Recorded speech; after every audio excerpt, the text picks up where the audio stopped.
Mesdames, Messieurs, bonjour et merci d'être encore en direct sur Info TV. Dans le cadre de votre programme Espace Mini, 10h, 11h52, nous sommes mardi, nous serons dans l'entrepreneuriat avec une interrogation toute particulière. Que faire pour maintenir une entreprise après le décès de son promoteur? Il y a plusieurs entreprises qui ont tout simplement connu un échec. Plusieurs entreprises ont fermé après le décès de leur promoteur. Qu'est-ce qui peut expliquer ce phénomène au Cameroun et dans bon nombre de pays africains? C'est la problématique principale dans le cadre justement de votre programme ce matin. Espace Miné, c'est également avec ces autres rubriques que vous appréciez tant. Tout à l'heure, nous aurons la quintessence de l'information parue en kiosque au Cameroun, une affaire de Claudia Ncha. Vous aurez également votre dénonciation, ce fait de société qui vous énerve. À notre niveau, nous avons le courage de poser ces faits sur la table de débat. Question de proposer quelques esquisses de solutions. Une dénonciation qui relève de l'autorité de Alain Douk, parce que vous êtes en direct sur Info TV. Vous êtes des téléspectateurs privilégiés. Appelez-moi Perfecto. Je modère. Ibrahim, bonjour. Bonjour Perfecto, bonjour à tous les copanélistes de ce matin, bonjour à tous les millions de téléspectateurs qui nous suivent. Comment vous allez? Par la grâce de Dieu, je vais beaucoup mieux. J'ai eu trop froid durant cette semaine. Trop froid? Oui. Ça signifie que vous êtes trop fragile. Non, tu sais, à un moment, quand tu pousses le corps jusqu'à une certaine extrémité, il te dit qu'il est fatigué. Ah bon? Et là, il a besoin d'un tout petit peu de repos. Donc, je crois que avec la grâce de Dieu, ça va aller de mieux en mieux. Avec la grâce de Dieu, ça va aller de mieux en mieux. Dieu merci. Accueillons également notre ami Joseph Zambo pour les intimes. Joseph Zambo. Joseph Zambo, bonjour. Bonjour Papa ici et bonjour aux millions de téléspectateurs qui nous suivent. Comment vous allez? Je vais très bien, parfait, surtout que la semaine a très bien commencé. J'ai travaillé avec mes équipes d'architectes pendant 2 semaines et on a produit une œuvre architecturale qui était magnifique et elle a été validée par le maire de Dieu. Donc je suis content parce qu'actuellement mes équipes sont avec lui pour toutes les commodités qui s'en suivent. Le maire de Dieu? Oui. Non, mais pas Dieu. Le maire de Dieu, c'est qui? Bon, je préfère garder le nom de mon client. Oui, donc... C'est le maire de Yaoundé. Forcément, je sais que vous connaissez. Je préfère garder le nom comme ça. C'est un maire de Yaoundé. Oui. Il est très proche des artistes musiciens. Oui. C'est un homme bien, on l'aime beaucoup. C'est un homme bien? Oui, il donne aussi. Non, il t'a donné. Lui ne m'a jamais rien donné. Non, il va te donner. Donc, je ne sais pas comment je vais valider sur ce plateau que c'est un homme bien. Non, il va te donner. Il va te donner parce que ce que moi j'ai apprécié, c'est qu'il donne la chance aux jeunes. Je suis jeune, je travaille certes avec des aînés, je travaille avec des grosses entreprises, mais il a fait confiance à un jeune. Il a dit, Joseph, je veux construire un bijou ici. Qu'est-ce que tu me proposes? J'ai travaillé avec des aînés de d'autres pays pour sortir un bijou qui est intéressant. Il a dit, ok, on va lancer le truc. De toutes les façons, ce n'est pas un secret. Celui qui s'est fait appeler le maire de Dieu s'appelle Jacques Yoki Onana. C'est le maire de Yaoundé 6. De toutes les façons, en ton nom, nous allons lui dire bonjour.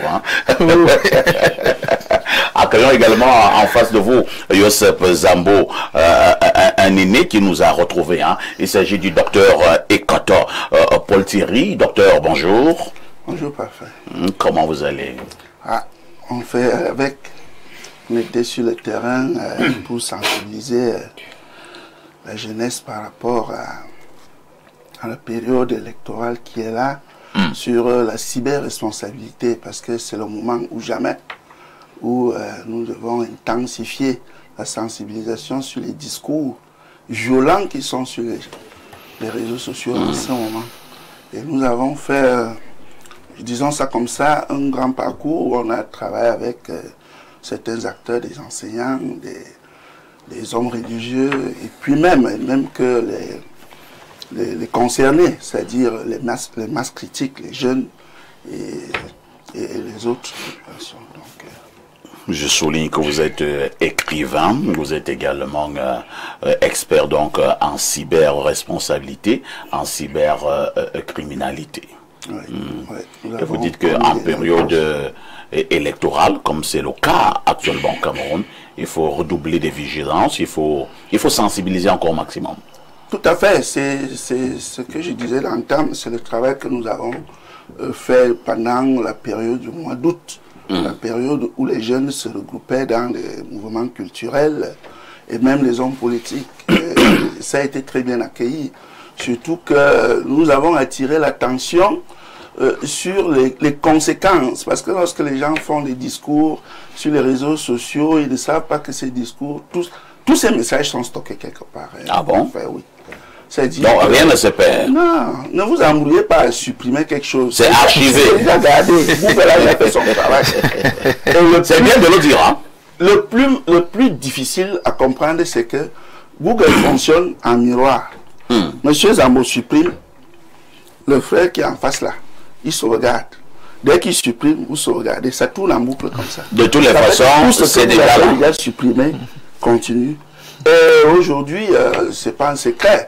La DRH aujourd'hui fonctionne comment? Lorsque vous postulez un emploi quelque part, tout ce que le gars fait, il tape le nom. Il dit c'est parfait. Tout simplement. Toutes les publications, tous les injures, tous les clashs, tout ce que vous avez fait, les livres que vous avez publiés, tout ça. Le gars regarde, il dit ça, voici les types qu'on veut que j'ai.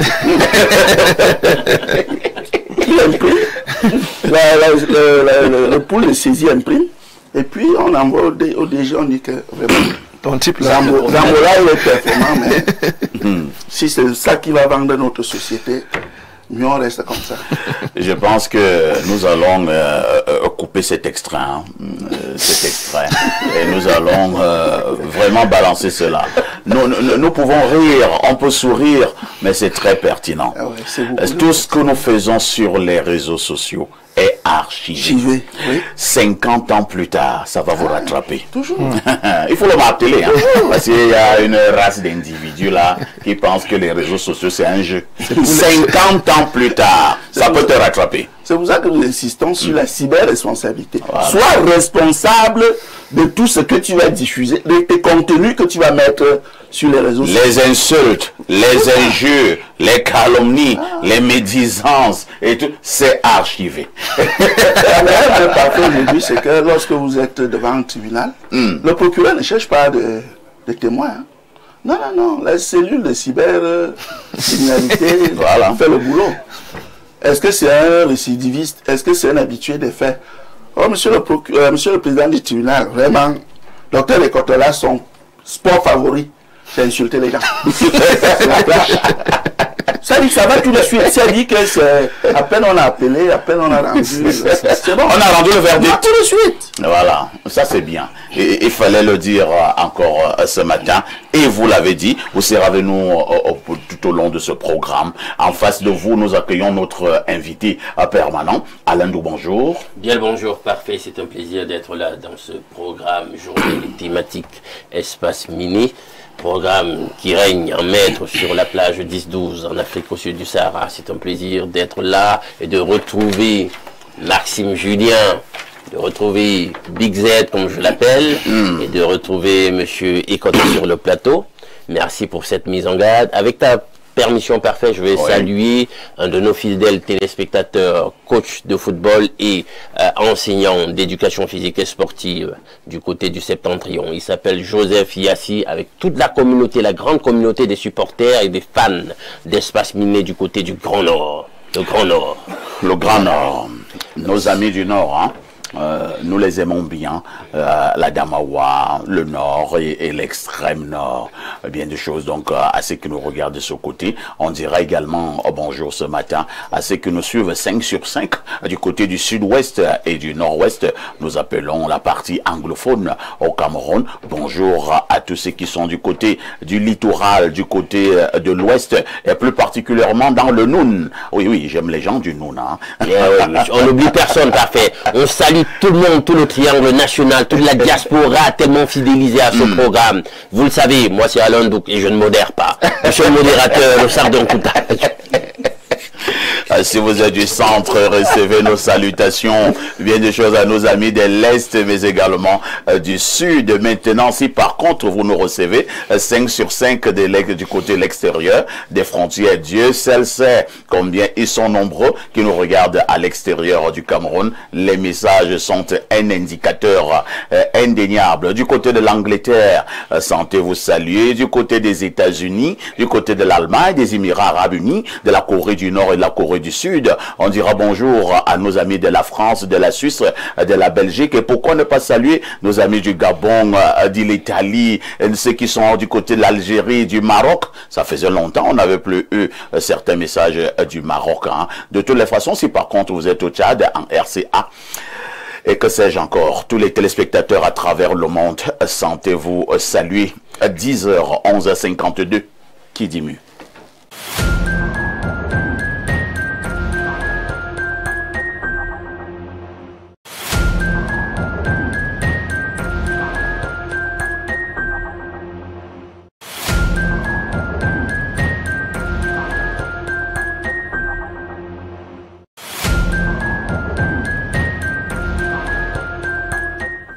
Claudia Ancha, bonjour. Bonjour, parfait ici, bonjour à tous nos millions de téléspectateurs qu'on retrouve nombreux ce mardi matin, c'est un plaisir.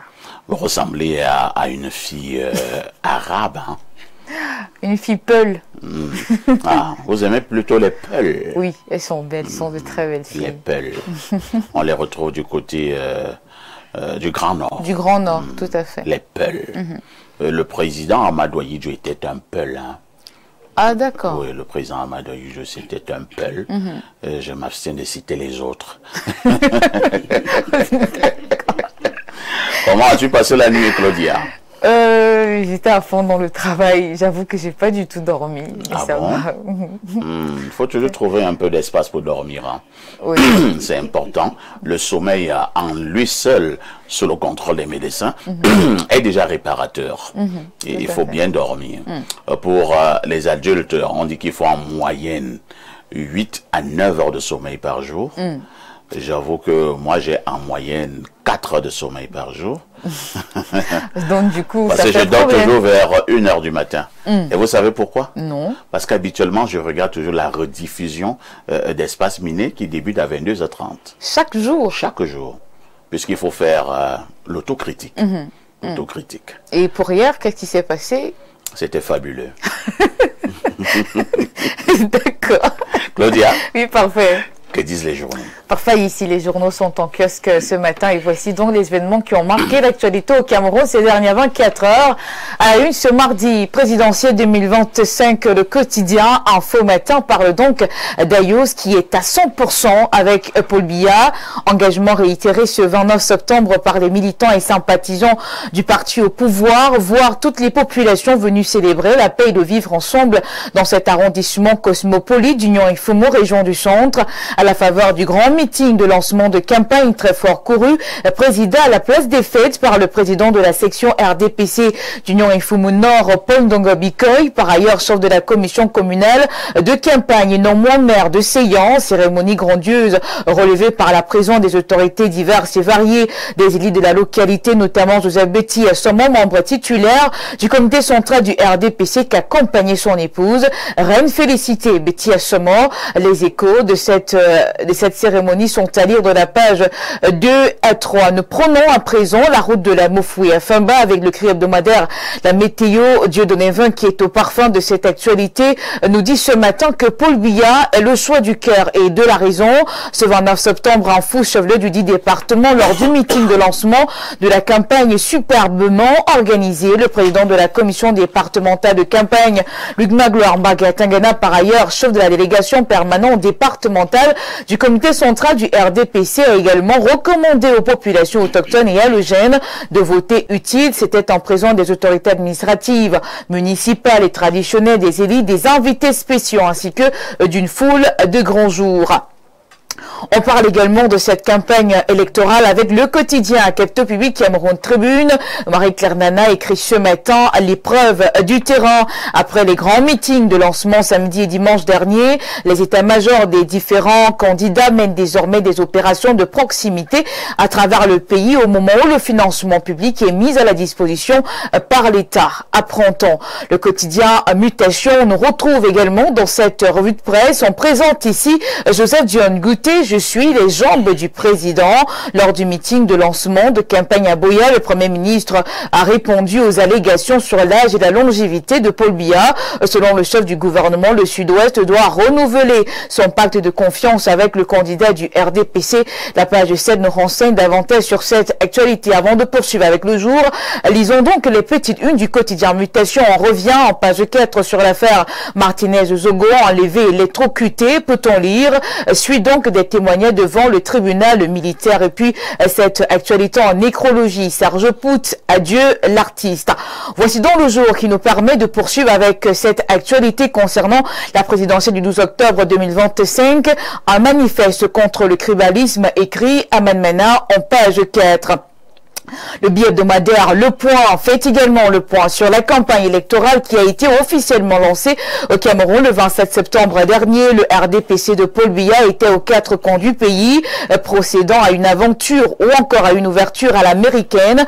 À Yaoundé, Ayos, Ngumu, Ebolova, Fako, Bafoussam, Bertois, Douala, Maroua, Mungo, Mbalmayo, une foule nombreuse de militants et militants sympathisants qui a donc réalisé une union sacrée derrière leur champion, grandeur et espérance Paul Biya.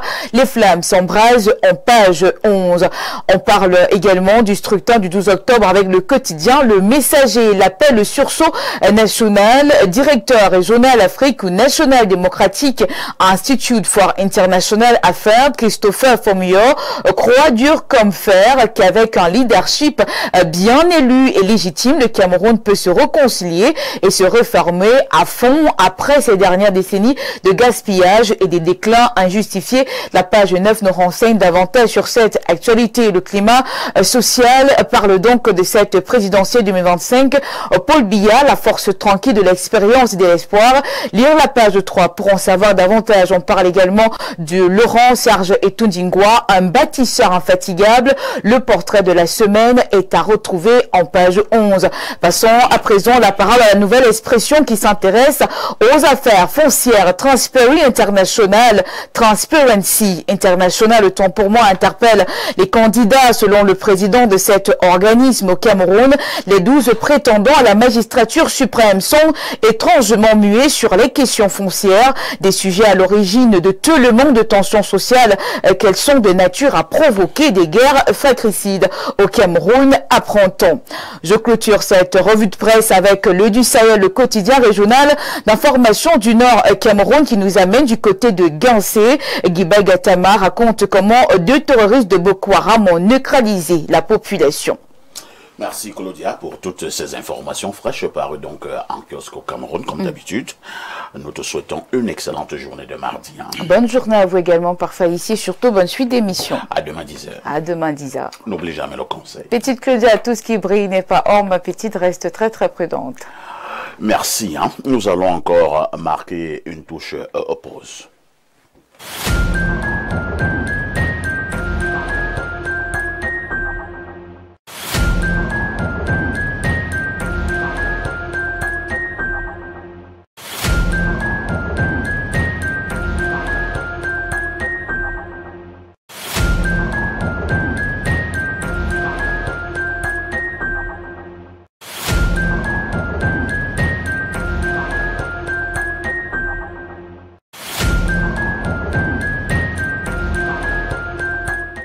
La dénonciation est une affaire de Alain Luc. Oui, pour ce jour, je tiens à dénoncer un phénomène social rencontré, justement, nous sommes à Mardi Entrepreneuriat, souvent aussi en milieu professionnel. On l'appelle souvent le droit de cuissage, du harcèlement sexuel. Je suis la jante féminine et parfois même, parfait, je suis la jante masculine. Mais pour ce jour, la dénonciation vient d'une dame. Elle écrit plutôt bien, je vais lire partie de sa dénonciation. Elle dit ceci. Lorsque je vivais encore au pays, il y a 22 ans, j'étais à l'Institut catholique, donc certainement un institut catholique, et je recherchais un stage non rémunéré dans le cadre de mes études. J'ai prospecté plusieurs entreprises de la place et dans l'une d'elles, on m'avait demandé d'être, entre guillemets, gentil avec le patron. Gentil avec le patron, pour obtenir mon stage de 2 mois. C'est une entreprise internationale qui fait dans l'envoi de courrier et colis express. J'ai été tellement choqué que je n'ai jamais donné suite. Si pour un simple stage non rémunéré, il faut être gentil avec le patron, que faut-il donc faire pour obtenir un emploi? Vendre son père ou sa mère? Se pose-t-elle la question. C'est l'une des raisons pour lesquelles j'ai quitté le pays. Je vis en Belgique depuis plus de 15 ans. Aujourd'hui, je suis entrepreneuse, mais avant cela, j'ai travaillé pendant 12 ans comme salarié dans 5 entreprises ici à Bruxelles, avec à chaque fois un CDI, donc un contrat à durée indéterminée. Personne ne m'a jamais demandé d'être gentil avec le patron. Le contraste, chassé-croisé, Cameroun, Bruxelles, il n'y a pas photo. Donc là-bas, 5 grandes entreprises, elle n'a jamais été harcelée. Aucun droit de cuissage, mais chez nous, il semble que ça tend à devenir une mauvaise pratique. On parlait encore hier, non, des pratiques anormales sur un autre sujet, mais une pratique anormale qui tend à vouloir se répandre comme les métastases d'un cancer dans l'organisme. C'est ça que je veux fustiger. Donnons la possibilité à nos jeunes dames qui ont le potentiel, les compétences de prendre des postes, d'accord? Donnons-leur ce qu'elles méritent, au lieu de leur faire du chantage. Et ça, c'est dans plusieurs domaines. Au cinéma, dans l'art, etc. Dans les autres types de corporations et d'entreprises. Il faut que ça cesse. Il faut arrêter d'harceler les femmes. Alain Douk, un défenseur de la gente féminine ce matin, même s'il faut dire à voix basse qu'il n'y a plus que les femmes qui en souffrent. Hein. Voilà. Là, je le dis à voix basse. À voix basse. J'espère qu'on a coupé. Alors, on va passer la parole d'abord au docteur Ekoto. Docteur, c'est un véritable phénomène de société au Cameroun et dans certains autres pays. Les femmes en ont marre pour le moindre service en entreprise. Il faut que tu sois gentil envers le patron. Et dans cette gentillesse, soyons légèrement brutales, tu dois coucher avec le patron. Si tu n'acceptes pas, habituellement, tu n'es pas recruté. Et là, nous parlons même d'un simple stage. Votre réaction? Parfait. Je crois que ça, c'est le jugement dernier que vous avez déclenché là. Ah bon? Bah ouais, je pèse mes mots. Parce que, voyez-vous, tout repose déjà dans le mode de recrutement des responsables que nous avons dans nos entreprises. Vous comprenez? Quand vous voyez quelqu'un avoir une attitude comme celle-là, ça dit tout de suite pas comment il est entré.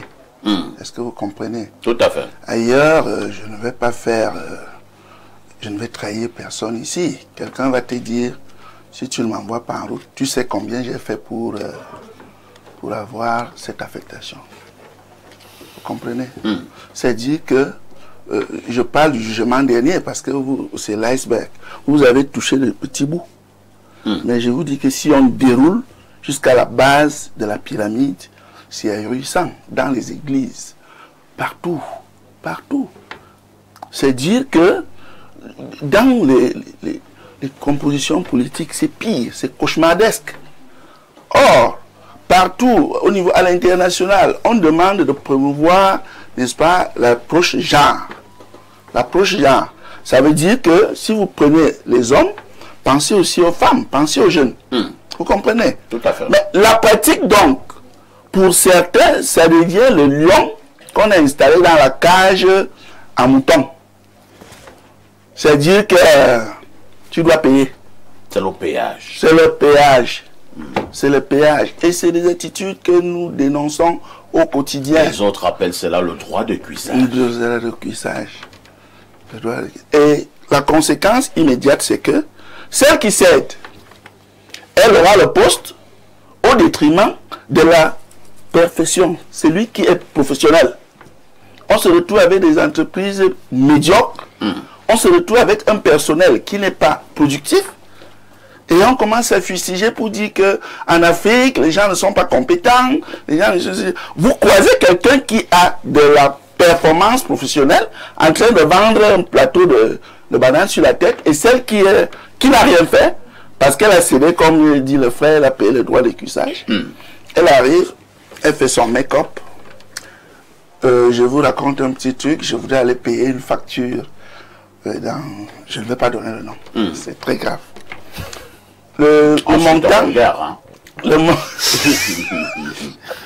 parfait, faisons la paix ce matin. Alors, je m'avais réglé une facture de près de 10 millions à une caisse. Je trouve il y avait 4 caisses. La première, elle était vide. La deuxième, la dame mangeait. La troisième, elle était au téléphone. La seule qui était libre. Je m'approche avec toute mon humilité. Madame, bonjour, je voudrais régler un paiement. Vous savez ce qu'elle était en train de faire, papa? Non. Elle était sur son ordinateur en train de jouer Zoom. Et qu'est-ce qu'elle me dit? C'est moi celle que vous avez vue ici, vous ne voyez pas qu'il y a les autres.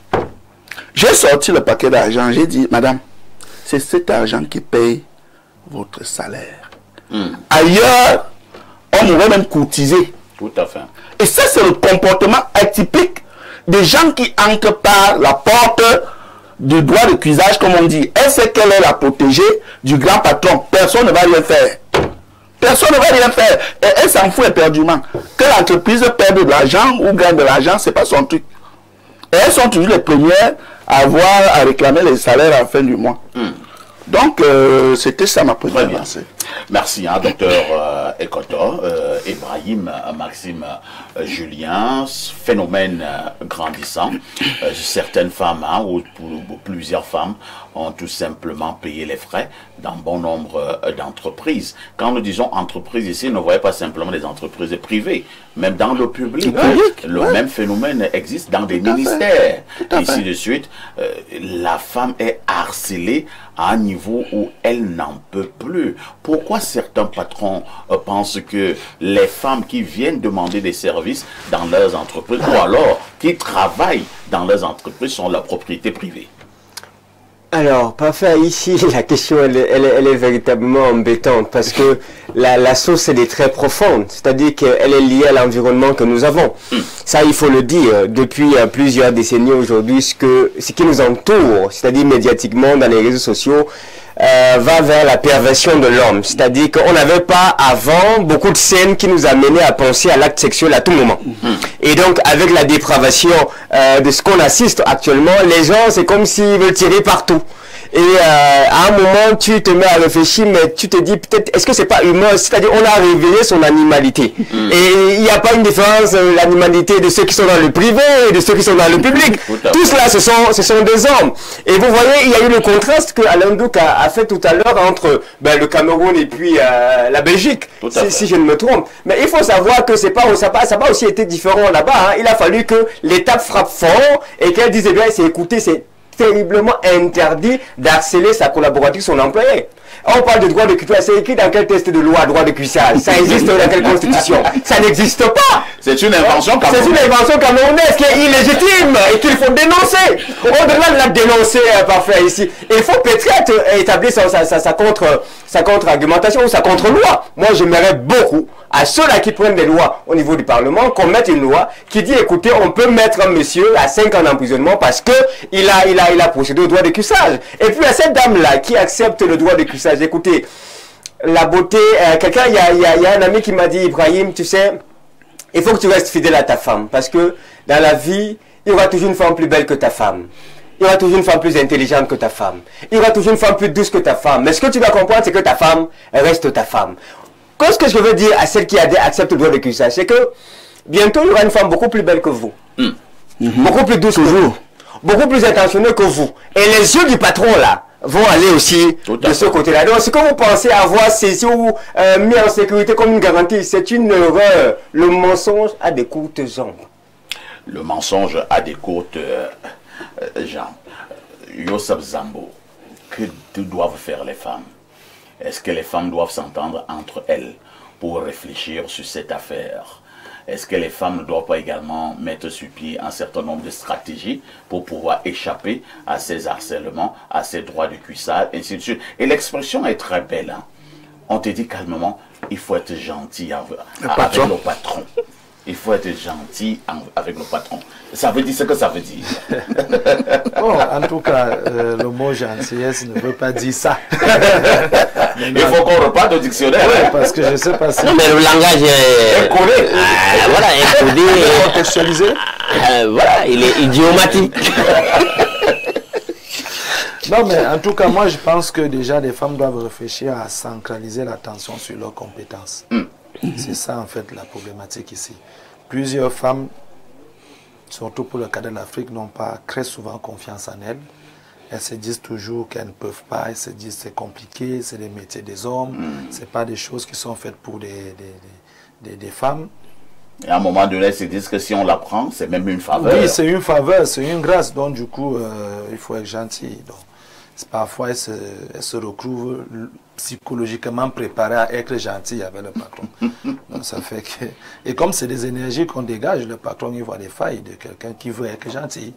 Donc, et comme certains ne refusent pas les biens dans leur concept, ça rime à ça. Mais en réalité, on a connu des femmes très charismatiques en entreprise. On a connu des femmes, moi je vais lister une, Mami Nyanga, tu n'arrives pas dans son hôtel, tu fais du n'importe quoi. Déjà, tu vois le charisme de la femme, la façon qu'elle est, tu comprends qu'ici, par le boulot, tu fous le camp passé. Non, elle c'est Mami Nyanga, c'est que chef d'entreprise d'une autre dimension, elle a beaucoup d'argent et donc elle a une forte protection. Voilà, est-ce que toutes les femmes seront dans les Mami Nyanga? Non, j'ai parlé de son charisme. Le charisme, c'est pas l'argent. À quoi sert le charisme si tu n'as pas une certaine protection? Non, moi j'ai eu des collaborateurs qui étaient des personnes très charismatiques. Quand je parle du charisme ici, je ne fais pas recours forcément à de l'argent. Mais il y a des personnes, seulement le narratif, seulement la façon d'exprimer ses idées, la façon de parler, structurer son travail. C'est-à-dire, on ne te laisse pas la faille à penser à autre chose. Mais les gens aujourd'hui, les femmes surtout, elles sont dans une psychologie de la valorisation des atouts corporels en milieu professionnel. Alors toi, tu tires un peu sur les femmes. Non, mais c'est la vérité. Alors tu veux dire qu'elles également ont une part de responsabilité? Non, la plus grande responsabilité vient même des femmes. La plus grande, non, moi, c'est mon avis. Je dis la plus grande. Je vous dis parfait, nous avions tous des entreprises, on entre dans des entreprises. Il y a des femmes que, quand tu la vois, tu sens qu'ici, fais seulement ton travail, tu pars. C'est-à-dire, elle est focus dans son truc. Elle maîtrise d'abord son travail. Elle ne te laisse même pas une ouverture. Non, les femmes savent gérer ces choses-là. La femme a été créée comme ça. Elles ont cette intuition de savoir à quel moment le mec il veut virer à gauche, veut virer à droite. Parce qu'il y a également une race de femmes. Hein. Est-ce que l'excès de gentillesse également en entreprise venant des femmes, c'est pas également un moyen de laisser des ouvertures? Je m'explique. Une femme de temps en temps qui vient au bureau du patron. Bonjour DG, je voulais seulement savoir si vous avez bien dormi. Après 15 minutes, elle revient. Ah DG, il y a le mouchoir là qui n'est pas bien positionné. Bah, ça c'est l'appel de balle. Après, une heure de temps, elle revient. Ce n'est plus la gentillesse là-bas. C'est la blague. Ce n'est pas la gentillesse. J'ai l'impression que tu es en train de ce matin. Et c'est des choses qu'on vit. C'est des choses qu'on vit. On connaît des choses. Non, c'est des réalités d'entreprise. Je suis un vieux manager à l'Indo. C'est des réalités. Et je dis, quand une femme se comporte comme ça, en réalité, elle valorise quoi? Son savoir-faire, son savoir-être ou ses atouts de gentillesse. Vous voyez, et moi je dis, quand une femme crée un écosystème professionnel et qu'elle prédispose les éléments à ce que ce ne soit que son savoir-faire qui soit mis en avant, c'est très difficile. Parfois ici on est des hommes. Ça est arrivé à une entreprise où tu te dis, quand j'aurai une faille de parler à cette fille, je trouverai un moyen de lui dire ce que je ressens pour elle. Et tu tapes tes 50 ans avec elle, tu n'auras jamais rien dit. Tu seras un témoin de son mariage un jour. Oui, c'est des réalités qu'on vit. Maintenant, après, si elle te donne des ouvertures, des opportunités, 23 elle t'appelle, boss, tu penses même que mon travail est comment là-bas? Et elle t'appelle à 23 À heures. 23 heures. J'espère que madame n'est pas là. Ou j'espère que je ne te dérange pas. Tu vois, c'est des choses. Oui, donc voilà. Merci. Hein. Alain, donc, que devons-nous faire pour que cet harcèlement en entreprise baisse? On est sûr que ça ne peut pas finir, mais que cet harcèlement puisse quand même connaître une courbe décroissante. Que devons-nous faire? Bien, je pense déjà qu'il y a une disposition, si ma mémoire ne me fait pas d'infidélité, il doit avoir une disposition de notre code pénal contre le harcèlement quand même. Il doit avoir une disposition. Maintenant, il faut avoir le courage de dénoncer. Il faut avoir le courage de dénoncer. C'est-à-dire que s'il y a une instance, etc., dont dépend l'entité vers laquelle vous étiez allé pour solliciter ci ou ça, et qui peut gérer ce genre de problème, il faut dénoncer, parce que cet état de choses prospère justement parce que on s'est accoutumé à la chose et les gens n'osent même pas dénoncer. On se dit même que c'est rien. C'était normal. Oui, mais c'est devenu normal justement parce que personne ne dénonce, personne n'affirme par la dénonciation que cette façon de faire est immorale. C'est ça le problème. Entre-temps également, Alain, donc, restons vraiment dans cette affaire des dénonciations-là. Est-ce que parfois les femmes ne sont pas des ennemis entre elles? Je m'explique. Une femme en entreprise qui veut dénoncer ce genre de choses, les premières parfois en entreprise qui sont contre elle, ce sont les autres femmes. Je commence à dire, toi tu veux me montrer quoi? Nous tous nous sommes passés par là, non? Oui, les partisans du monde est fort. La plupart du temps, celles qui sont passées à la casserole, elles vont te regarder de travers. Tu veux démontrer quoi? Vraiment, notre niveau de morale est alarmant dans ce pays. Je dis alarmant. Et je dis, mesdames, faites attention. Parce que quand vous êtes là, vous êtes dans une démarche où vous voulez toujours prendre la voie de la facilité. Je tiens à le dire. Et je prends à témoin les chefs d'entreprise, là sur le plateau.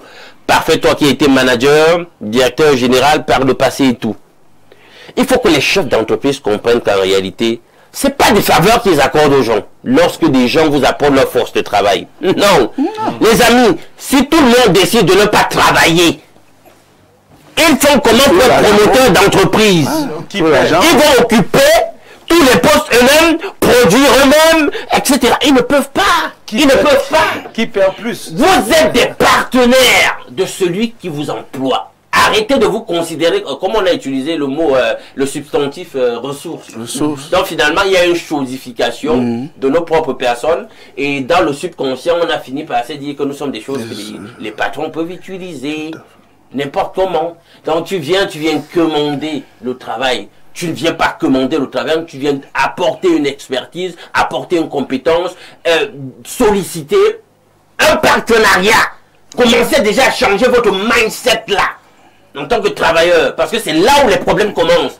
Quand tu viens là, comme si tu mendiais, comme tous ces mendiants que je vois là au centre-ville, etc., ben, ils voient un poids.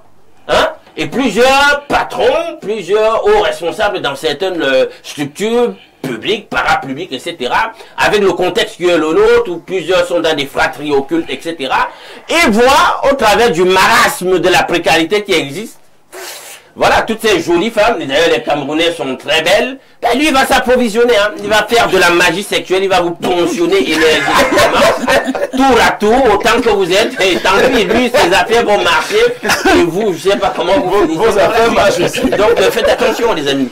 Merci, hein. Merci Alain Nouk. Alors, allons du côté de notre messagerie qui explose comme d'habitude. Bonjour le panel, pourrais-je avoir le contact de Alain Douk? C'est pour une dénonciation. Essayez de m'appeler après l'émission. Hein. Un autre message, bonjour Espace Miné, par rapport à la dénonciation, la femme est provocatrice, c'est Lema depuis Fougerolles.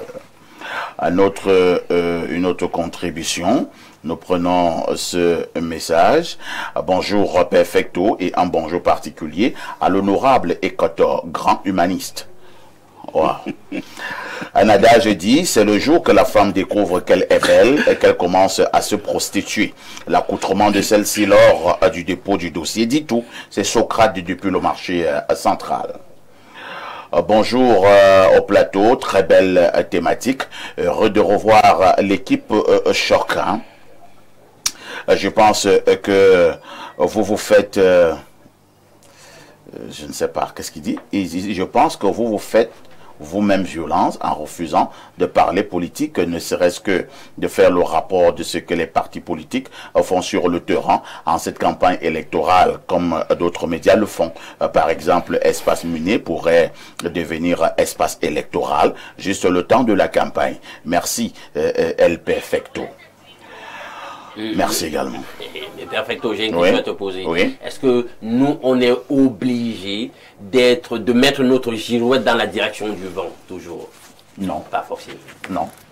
Un autre message, hein. Bonjour les spécialistes de la bonne humeur. En ce qui concerne le recrutement dans nos sociétés camerounaises, vraiment, Dieu seul nous protège. Car étant donné que les chefs qui sont censés nous recruter sont eux passés par des canaux inimaginables. Je vous assure, la médiocrité est désormais une norme et malheureusement, les compétences se trouvent dans la rue en train de conduire les motos et autres activités sans valeur éthique. Ils vont donc gérer les entreprises avec leurs nièces et leurs filles et vont faire leur orgie en famille. Bienvenue l'inceste. Bonjour le meilleur. Bonjour le meilleur modérateur du Cameroun et à votre équipe.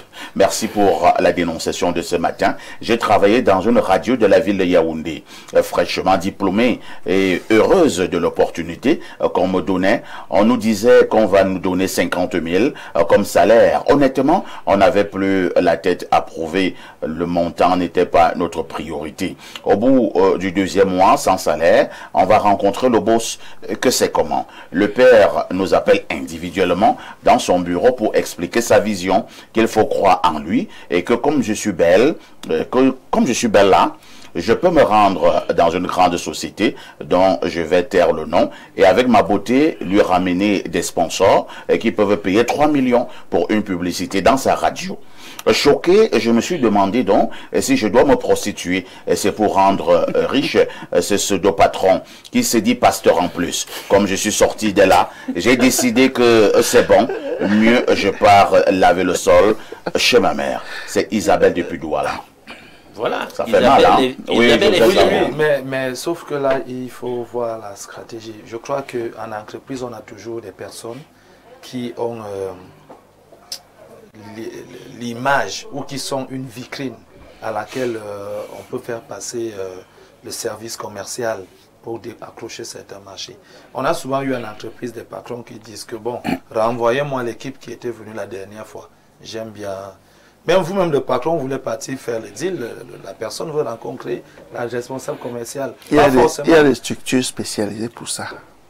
Pas dans le sens où il parle là. Non, parce que dans le sens... Dans le sens là, ça veut dire que tu te prostitues pour moi. C'est clair. Non. Il demandait simplement à l'employé d'aller à la... On les appelle d'ailleurs les chasseurs de auprès de certains partenaires, proposer ses services corporels pour que le partenaire en question vienne payer la publicité à la radio. Mais aussi... Donc l'employé devient une petite prostituée qui ne dit pas son nom. Pour le compte du ça se patron. comprend. Mais il y a aussi une dimension à ça qui peut être encore acceptable. C'est-à-dire, vous avez une équipe, vous leur encouragez à accrocher le contrat, pas d'aller se vendre. Bien entendu. Un autre message, hein? Bonjour au panel. En effet, concernant le sujet en question, faites une enquête dans nos entreprises parapubliques et regardez les gens qui occupent plus des postes de responsabilité. Vous verrez que peu d'hommes sont mariés. Non, bonne suite à vous. C'est Chamal depuis Angola qui envoie ces messages. Bonjour à votre plateau. Merci. Hein. Et notre message ici, bonjour le plateau, le sac de modérateur. Merci également à vous. C'est Méné depuis Mouangel qui envoie ces messages. Un autre message ce matin, bonjour à toute la grande famille d'Espace Miné. Le phénomène est décrié ce matin est grave dehors, parfait à ici. J'ai été pendant 11 ans chef cellule adjoint de la comptabilité dans une entreprise de paris sportifs au Cameroun. Parfait à ici, mon calvaire commence en novembre 2024 où le grand patron, un expatrié, a décidé de coucher avec moi, ce que j'ai refusé. Il a commencé à me mener une vie trop dure, au point où j'étais obligé de démissionner. Mais un monsieur qui a les longs bras, j'étais surpris 5 mois après ma démission de voir les éléments d'un grand commissariat dans le premier arrondissement de Yaoundé venir m'appréhender un vendredi comme une malpropre. Puis j'étais en cellule au motif que j'avais détourné 60 millions. Je te jure, parfait, ici, je me suis mis à rire. Après, j'ai demandé au commissaire que si j'avais pris un seul centime de ces fameux blancs, il pense que je serais encore au Cameroun.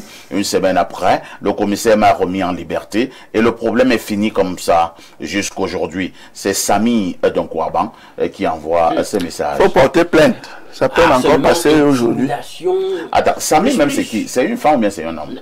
Elle semble être une femme. C'est une femme. Ça, elle parle. À un moment dans la rédaction, j'ai cru que le faut porter plainte, c'est simple. Bonjour, parfait. Ici, le sac de modérateur. Il y a tout votre panel. Honnêtement parfait. Le Cameroun est maudit.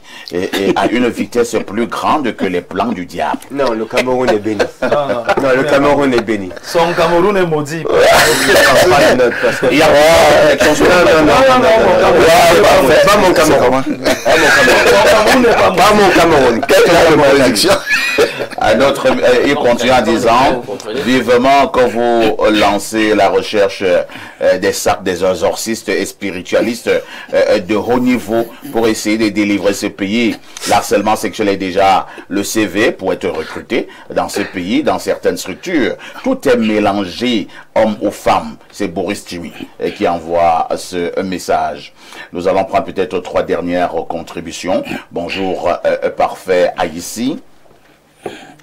Et au panel, s'il vous plaît, j'ai besoin du numéro du docteur Oleme.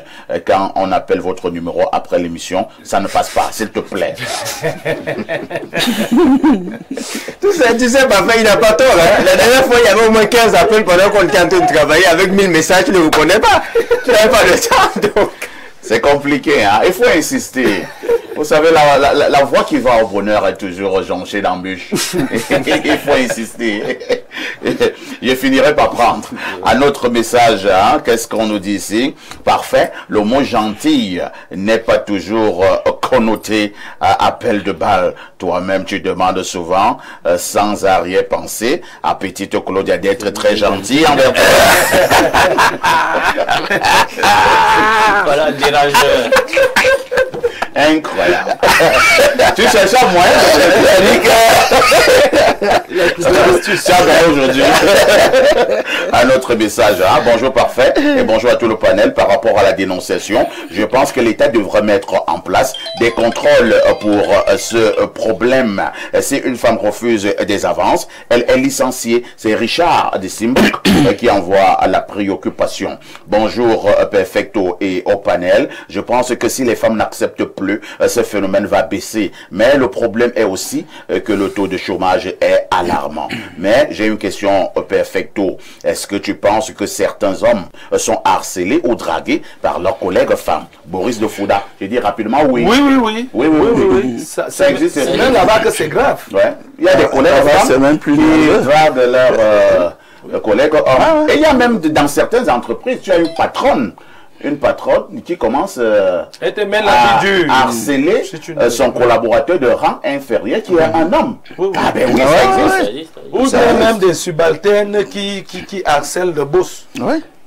Un autre message, hein, c'est le plus 33. Bonjour Perfecto et à mon panel. Je voudrais majestueusement dire bonjour à mon camarade et ami, le ministre Tanganji, qui nous a rappelé que le Cameroun est le seul pays où la terre glisse en saison sèche. Du courage à lui dans son magistère de redressage. Pour la défense.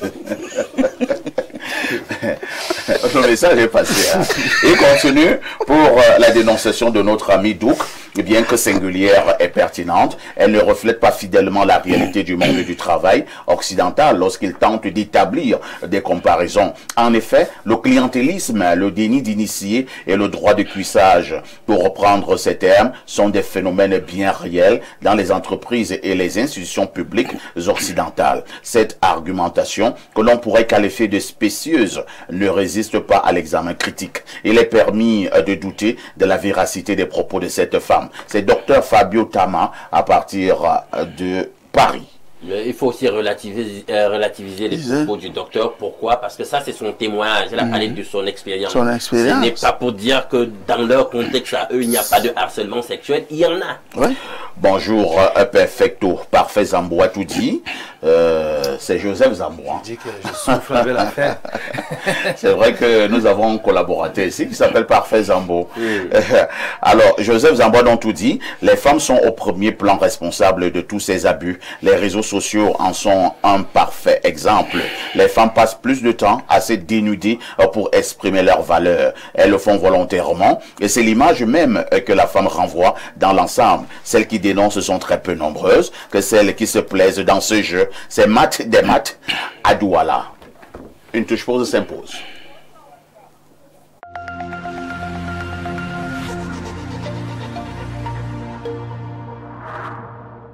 Vous désirez un enseignement de qualité pour une brillante carrière professionnelle? L'Institut universitaire de l'excellence d'Afrique centrale, agréé par le MINSUP, vous ouvre ses portes après Carrefour Hawaii sur la route d'un fou.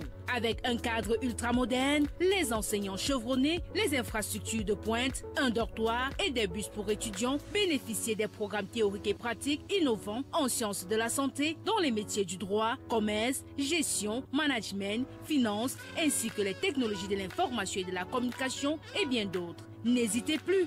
Rejoignez la communauté d'excellence en vous inscrivant en cycle BTS, licence, master dans nos différentes filières et devenez des leaders de demain. Choisir l'Institut universitaire d'excellence d'Afrique centrale, c'est choisir l'excellence dans la formation pour un métier de référence. Infoline 695 86 17 86 674 94 71 49. Depuis plus de 20 ans, Downstream Consulting SA est le partenaire stratégique de référence dans le secteur pétrolier aval au Cameroun et en Afrique centrale. Protection de l'environnement, études d'impact et audits environnementaux, gestion des risques industriels, gestion en mandat des stations Tradex, placement temporaire du personnel.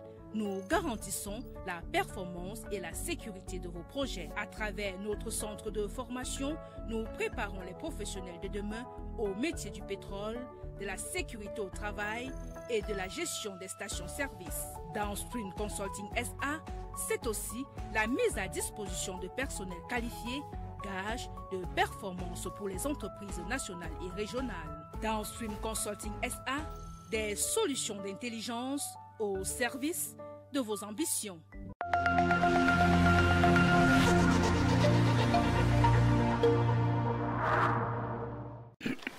Le Makuma, bonjour. Bonjour, Perfecto. Comment vous allez? Je me porte comme le Cameroun. C'est-à-dire bien. Oui, très bien, très bien. Un pays qui est hyper béni. Vous n'êtes pas d'accord avec le téléspectateur de tout à l'heure? Je dis toujours que le Cameroun... Que le Cameroun est maudit. Non, il y a certains individus qui sont maudits au Cameroun. Mais pas le Cameroun. Pas le Cameroun. Le Cameroun se porte bien dans son ensemble, mais il y a aussi certains individus qui ne se portent pas bien. D'où ma présence ici pour les informer qu'il y a la solution pour se porter mieux et bien comme le Cameroun. Si un téléspectateur souffre du chlamydia depuis de longues années, est-ce qu'il peut avoir espoir? Il doit avoir espoir et il aura désormais une santé de fer.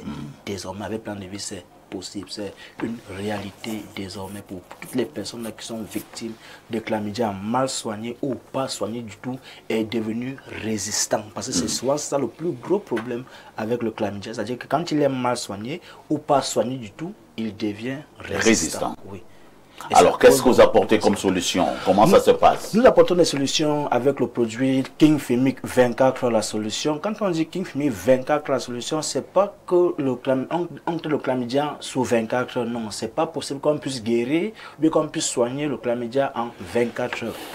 Le produit porte bien son nom. Le King Fimic 24, la solution signifie quoi? Ça signifie que si peut-être les Makuma a des problèmes de démangeaison, bien des problèmes de mauvaise haleine, bien des problèmes d'écoulement de sexe, une fois qu'il a pris le King Fimic pour la première fois, tous les symptômes apparents vont disparaître sous 24 heures. Ça, c'est ce qu'il faudrait savoir. Parce que les gens nous ont appelé pour nous dire que non. Nous, on nous a dit que vous soignez le chlamydia en 24 heures, vous guérissez cette histoire-là en 24 heures. Quelle qu'en soit la durée ou la nature de votre chlamydia, on guérit ça en 24 heures. Que non, c'est pas possible de guérir le chlamydia en 24 heures. Même ça fait une semaine que vous êtes contaminé du chlamydia, vous ne pouvez pas le guérir sous 24 heures. Alors, pour les personnes donc, qui ont déjà les complications, pour ces femmes-là qui ont que ça a entraîné les problèmes de chrome bouchés, ou bien des myomes, ou bien même des fibres, des kystes, ou bien des fibromes, le produit King Fimic 24, la solution, vient détruire tout ce qu'il y a comme germes et bactéries dans votre organisme.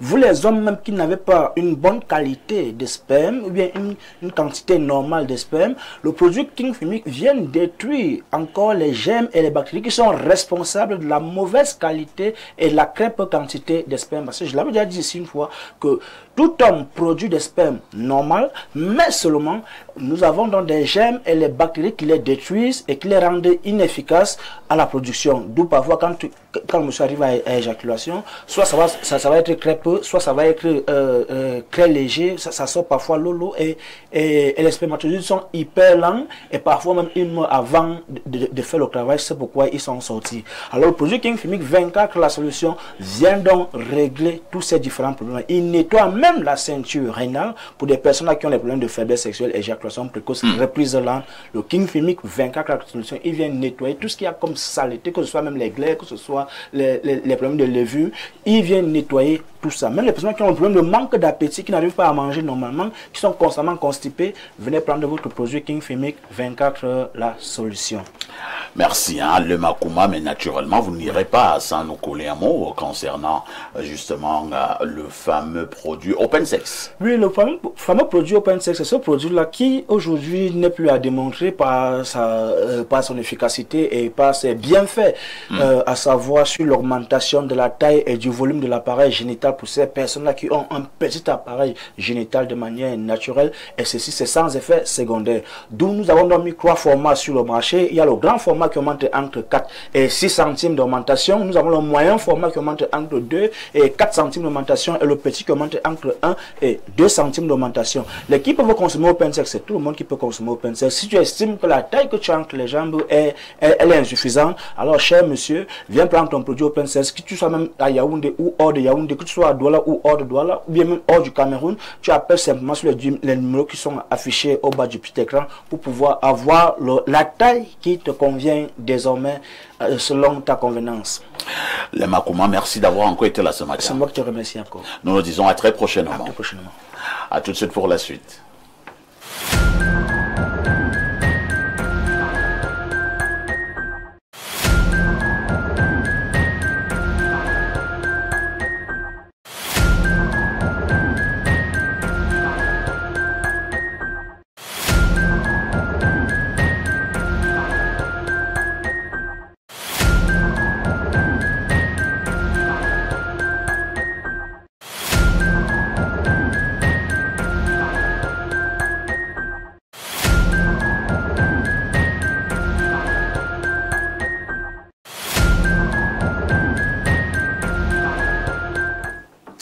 Si vous nous retrouvez à l'instant, vous avez fait le meilleur choix, c'est celui de regarder Info TV et surtout de regarder votre programme Espace Miné de lundi à vendredi, 10h, 11h52. Il est 11h, heure du Cameroun en ce moment. Nous prenons donc l'instant de l'analyse et nous vous le disions en ouverture.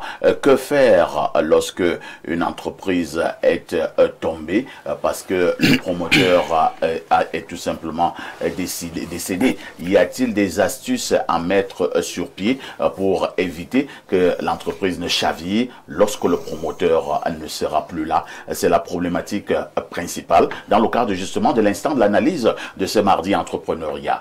Yosef Zambo, vous nous plantez le décor comme d'habitude. Oui, parfois ici, la perte du promoteur d'une entreprise peut être tragique pour la pérennité d'une entreprise. Parce qu'en réalité, s'il n'y a pas un certain nombre de prédispositions bien avant, comme habituellement pour la plupart des cas au Cameroun, l'entreprise, soit elle tombe, soit elle a quand même beaucoup de dysfonctionnements. Et c'est quelque chose qu'on aimerait éviter aujourd'hui. C'est pour ça qu'on souhaite que les grands entrepreneurs aujourd'hui suivent cette émission. Mais je pense que la première chose sur laquelle on doit se baser ici, c'est au niveau de l'élaboration d'un plan de succession. Ça, c'est très important. Lorsqu'on travaille, lorsqu'on évolue, lorsqu'on commence à avoir un certain âge, dans son activité, il faut déjà commencer à élaborer son plan de succession. Bon, mais la plus grosse difficulté pour le cas des Camerounais, c'est que à un moment donné, ils pensent être éternels. Et ça, c'est un très gros problème. Ils ne s'imaginent pas un jour lâcher ou ne pas être capable de continuer. Mais pour le cas d'une entreprise, pendant que tu y es, réfléchis déjà sur qu'est-ce qui peut se passer après moi. Et dans ce cas, tu peux faire recours à la famille. Il faut faire recours aux employés, tu peux faire recours à un partenaire. Ce sont des personnes sur lesquelles tu vas te baser pour identifier qui peut te succéder pour ton activité. Et la deuxième chose ici, c'est au niveau de la documentation des processus. Ça, c'est très important.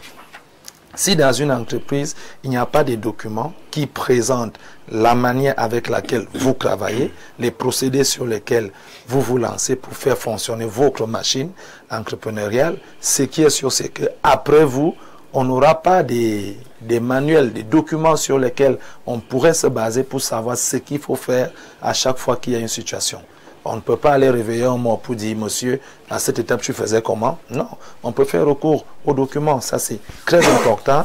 Maintenant, au niveau de la mise en place d'une structure de gouvernance, ça, c'est aussi important parce que il faut toujours mettre en place toute une structure qui gère l'entreprise où toi, tu as la tête et avec eux, vous aviez l'habitude de prendre des décisions ensemble. Vous avez l'habitude de réfléchir sur les problèmes, les innovations, l'avancée de la structure. Ça fait que le jour que tu quittes, cette même équipe peut travailler avec une autre personne et habituellement prendre en compte des décisions qui vont aider cette entreprise à grandir sans toutefois oublier une communication transparente. Il y a des personnes où tout est enfui en eux. Ils ne disent pas des choses. Il travaille, tu fais 20 ans avec lui, tu ne connais pas comment il réfléchit, il ne te dit rien, tu exécutes juste des choses. Et s'il n'y a pas cette communication transparente, si un jour ta bouche ne peut pas dire des mots, ce qui est sûr, c'est que les choses ne vont pas avancer. De l'autre côté, il faut savoir évaluer les actifs et les passifs. Ça, c'est très important. C'est les gros mots que moi, j'aime pas utiliser. Mais en réalité, c'est les actifs. Ici, c'est tout ce qui constitue l'entreprise, tout ce que l'entreprise a. Quand on parle ici des passifs, ce sont tout ce qui concerne les dettes, les choses, l'argent ou des choses que l'entreprise doit. C'est des choses qu'il faut analyser pour pouvoir regarder exactement qu'est-ce que l'entreprise a, qu'est-ce que l'entreprise n'a pas. Et dans la succession, celui qui vient doit comprendre ce qui est en entreprise et ce que doit l'entreprise. Une fois que la personne maîtrise ça, la succession, elle est efficace. Parce que parfois, beaucoup de personnes partent et laissent énormément de dettes, énormément de difficultés, où la seule option est de fermer. Parce que qui va venir gérer tout ça? Et là, il faut renforcer des relations avec des clients et des fournisseurs. Ne pas être seulement la seule personne qui cause avec des clients, la seule personne qui gère la fourniture des choses. Il faut aussi avoir une personne que tu prépares à ça, de telle enseigne que si un jour tu n'es pas là, que tes partenaires, tes fournisseurs, qu'ils sachent que oui, il y a quelqu'un d'autre qui peut le faire pour suivre et avant dernier recours, on a la diversification des ressources et des revenus. Il faut avoir une activité où l'argent vient de plusieurs côtés. C'est des choses qui permettent à l'entreprise de tenir, même après toi, parce qu'on se dit, ça ne va pas toujours venir d'un seul chemin. Et en dernier recours, il faut consulter des professionnels pour gérer cette question, l'implémenter, la développer et l'organiser. Merci, Youssef Zambo. Ibrahim, nous restons donc sur cette question fondamentale. C'est vrai que Youssef Zambo a déjà dit un certain nombre de choses et même plusieurs choses. Nous sommes en train de voir, nous sommes en train de chercher des mécanismes qu'on devrait mettre sur pied pour que après le décès du promoteur, rassurez-vous, nous ne souhaitons pas le décès du promoteur ce matin, mais comme ça arrivera un jour, après le décès du promoteur d'une entreprise, que faire pour que l'entreprise ne tombe pas? Nous avons mené une enquête sur le terrain. Nous avons fait un constat alarmant sur 100 entreprises. Lorsque le promoteur meurt, pratiquement la moitié de ces entreprises tombent, parfois même un peu plus. Ça, ce sont les statistiques du Cameroun. En Afrique, c'est 95% qui tombent carrément sur cette problématique. Parfait, la problématique, elle commence avec le promoteur. elle commence avec la vision du promoteur. Lorsque vous avez un patron qui a, disons, je dis des bêtises comme ça, son objectif c'est de toucher 1 milliard. C'est-à-dire qu'il veut pouvoir faire en sorte que sa famille devienne milliardaire.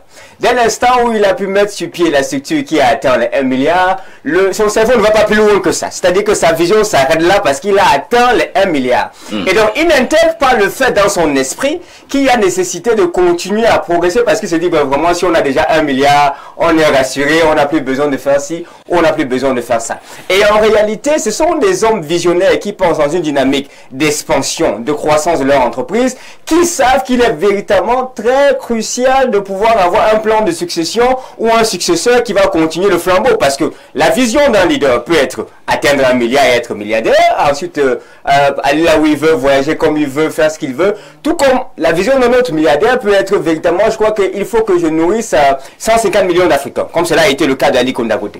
Dès l'instant où quelqu'un a pour vision de nourrir 150 millions d'Africains, il sait d'office qu'il lui faut des représentants valables partout, dans plusieurs pays qui connaissent comment ils travaillent. Il sait qu'il est obligé de leur former, de leur transmettre le leadership. Sa vision définit la stratégie, définit la dynamique, définit l'orientation avec laquelle les choses vont progresser dans son entreprise.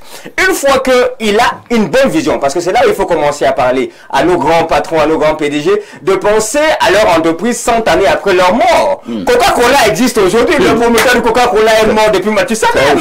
Il y a des marques qui existent aujourd'hui parce qu'on a pensé la chose. Et lorsqu'on regarde même la dynamique de profondeur de cette famille-là, tu vas te rendre compte que lui, le promoteur, il préparait ses enfants depuis que l'enfant avait 3 ans.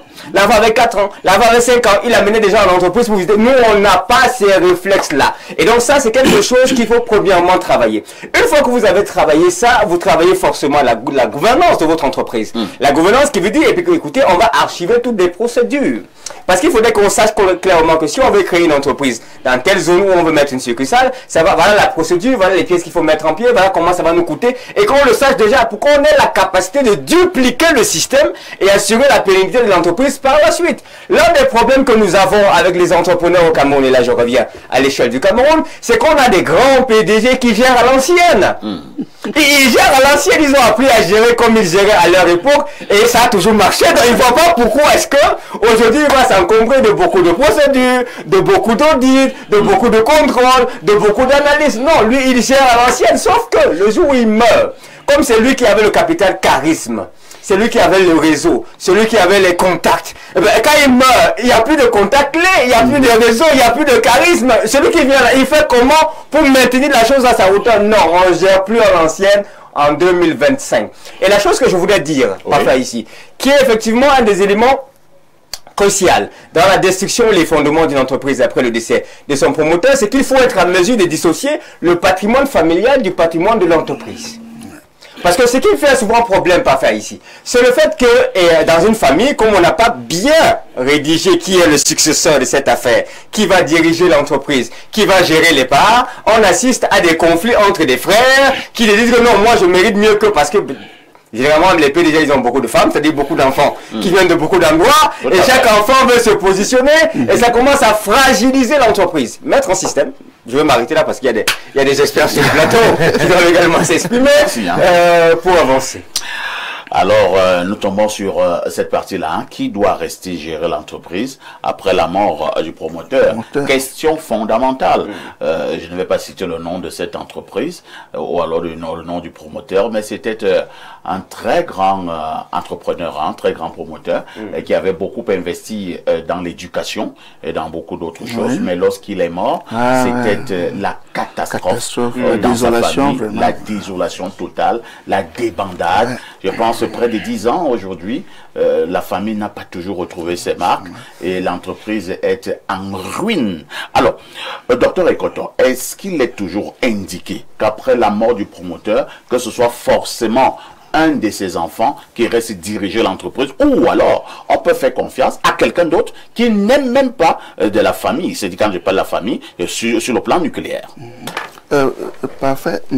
Je suis tellement à l'aise parce que le collègue m'a dit le sujet, on a déjà traité un sujet similaire ici, et cette fois-là, ce n'était pas le promoteur qui était défaillant, c'était l'entreprise qui faisait faillite, C'est-à-dire qu'on a fait des analogies et nous avons dénoncé le phénomène de structuration. Phénomène de structuration. Lorsque vous avez une entreprise qui est bien structurée, le problème ne se pose même pas. Parce que dans une entreprise bien structurée, vous avez ce que nous on appelle ici les cellules de gestion de crise. Chez nous en informatique, lorsque tu as ta salle serveur, tu as une autre salle à côté où tu fais ce qu'on appelle le backup, la sauvegarde. Dès que le tronc principal s'affaisse, j'appuie sur le backup, je relève tout. Vous devez avoir une cellule de crise. Et la cellule de crise, c'est quoi? C'est en réalité le résumé de toute l'activité de l'entreprise. Et cette cellule, elle n'est pas tenue par n'importe qui. C'est le futur PDG, parce que là, il est au courant de tous les dossiers, tout ce qui se passe en entreprise. Il a dedans des gens qui vont lui rendre compte sur le juridique, sur le commercial, sur l'investissement. Il a tout. Il a tout. Et à ce moment donc maintenant, lorsque le promoteur s'en va, c'est avec aisance que le conseil d'administration s'assoit. Alors, perfecto. Le boss est parti. Comment on fait? C'est-à-dire que les solutions viennent d'elles-mêmes. Malheureusement, comme effectivement c'est évoqué, il y a beaucoup de confusion en Afrique.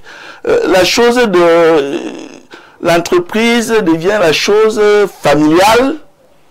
Et à ce moment, parce que je suis le fils aîné, parce que c'est moi qu'on a désigné héritier ou successeur au village, je pense que je peux venir demander de gérer un plateau comme celui que peut faire en train de gérer là. Non, non, c'est la sorcellerie. Non, ça n'a même rien à voir. Sachons nous remettre aux compétences de ceux qui savent faire certaines choses. Et à ce moment donc, on vient d'évoquer là tout à l'heure, si le promoteur en question avait préparé, c'est de bon ton, s'il avait préparé un enfant, la question ne se posait pas. Tout à fait. Mais nos enfants, en réalité, ne s'intéressent jamais aux activités des parents. Je vais à New York, mon ami a dit qu'il y a un match à Chelsea. Voilà le problème.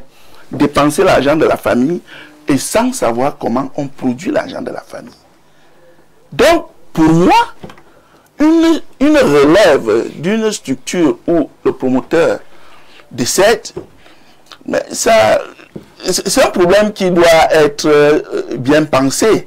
Bien pensé. Et effectivement, les gens qui, vous qui enseignez l'entrepreneuriat, vous devez inscrire ça dans les programmes, organiser des colloques. Parce que l'entrepreneuriat est ceci de très dangereux, c'est que c'est pas parce que tu as 50 ans dans la vente du pain qu'un jour le pain ne va pas te jouer les salles. C'est pas parce que tu es numéro 1 dans la monnaie, la distribution de la monnaie, ceci, quand les autres vont venir, tu ne verras pas le feu. Donc voilà. Alain, donc, lorsqu'une entreprise tombe après le décès de son promoteur, qu'est-ce qu'on dira? À qui la faute? À ce promoteur-là qui n'a pas mis sur pied des bons mécanismes de succession, ou alors à ses employés qui sont restés après la mort du promoteur? À qui la faute? La faute est principalement au promoteur, celui qui n'a pas bien géré et structuré la succession, il faut le dire. Et parfois, pour certaines entreprises qui ont de l'épaisseur, vous savez, parfois ça engage même la responsabilité de l'État. Ouais. Parce que vraiment, certaines entreprises, certaines multinationales produisent tellement pour le pays que l'État finit par avoir un droit de regard sur ce qui s'y passe. Et si on laisse faire, quand ça va en vrille, l'État a un énorme manque à gagner. Voilà, et justement, donc la responsabilité aussi de l'État peut être interpellée ici. Mais en règle générale, parfait. Prévenir vaut mieux que guérir. Ouais. S'il faut attendre, aller chercher sur la fin, quelle est l'expertise des administrateurs qu'on peut recruter quelque part pour que la barque ne coule pas, etc. En dernier recours, au moment des funérailles, c'est pas bon. On peut arriver à garder le cap, mais vraiment, c'est pas bon. Hein, c'est des actions de dernière minute, c'est pas bon. Moi, qu'est-ce que je préconise en fait? Il faut je pense que tout le monde a préparé la voie pour moi. En réalité, le promoteur doit être dans une logique authentique de la préparation de l'après-lui. Et s'il décide que c'est avec sa filiation qu'il veut faire, ses enfants, il faut qu'il commence à les conditionner. Hein? L'éducation, c'est un conditionnement. Vous n'avez pas, le docteur disait tout à l'heure, il y a des gens là, des enfants comme ça très turbulents, ils veulent dépenser l'argent de la famille, mais ils ne savent pas comment on le produit. Moi, je vais t'imposer de voir comment ça se passe, messieurs. Parce que, sachez-le, certaines entreprises aujourd'hui à grand succès, rattachées à des noms de certaines familles, l'entreprise devient le patrimoine de la famille. Il faut faire attention. Et c'est lié même, l'entreprise en question, non pas seulement, non, c'est lié même à l'identité et à la renommée de la famille. Il ne faut pas que ça tombe. Donc on te fait comprendre, monsieur, dès ta plus tendre enfance, que tu as la responsabilité de garder le cap au sujet de la gloire, de la renommée de cette entreprise. Et qu'en réalité, voilà le médium, voilà l'instrument de la gloire en question. On t'éduque pour prendre la relève. Et ça doit se faire le plus tôt possible.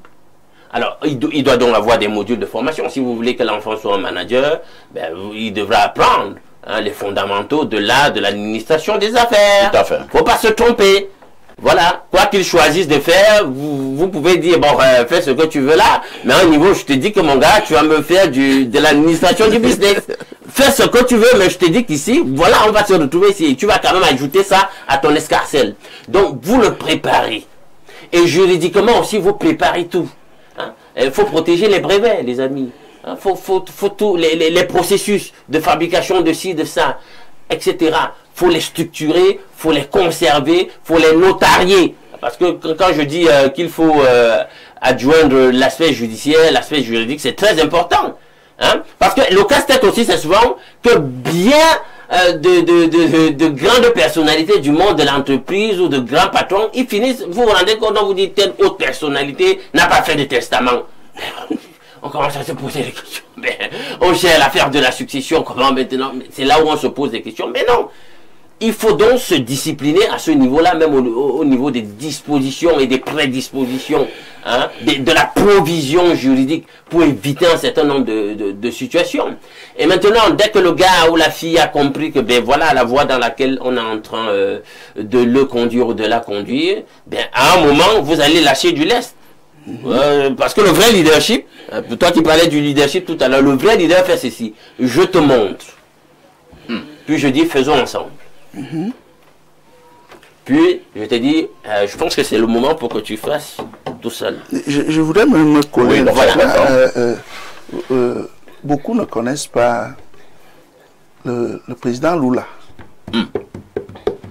Lula n'a jamais été à l'école. Ah bon? Non. Le matin à 5 heures, quand son père se lève, parce que maman aussi devait aller chercher le travail, son père le prenait à 5 ans. Il l'amenait à l'entreprise. Il était assis, il voyait comment les autres faire. Jusqu'à lorsque le père n'a plus d'énergie, il dit, je pense que mon fils qui vient toujours avec moi ici. Entre-temps, le gars, il est déjà dans les rouages. Hein? C'est-à-dire que chaque jour, il va. Lula fait partie des premières cuvées d'ingénieurs d'entreprise. C'est-à-dire qu'il n'a pas été à l'école, mais du fait de sa compétence prouvée en entreprise, il gagne le titre d'ingénieur d'entreprise. Et le voilà aujourd'hui le président. C'est-à-dire que lorsque Lula parle entrepreneuriat, mettez-vous loin. Il n'a pas été à l'école.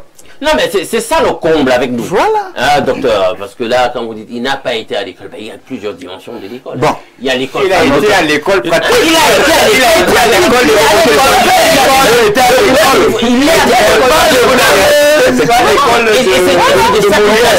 Son père a assuré le concept du mentorat. Voilà.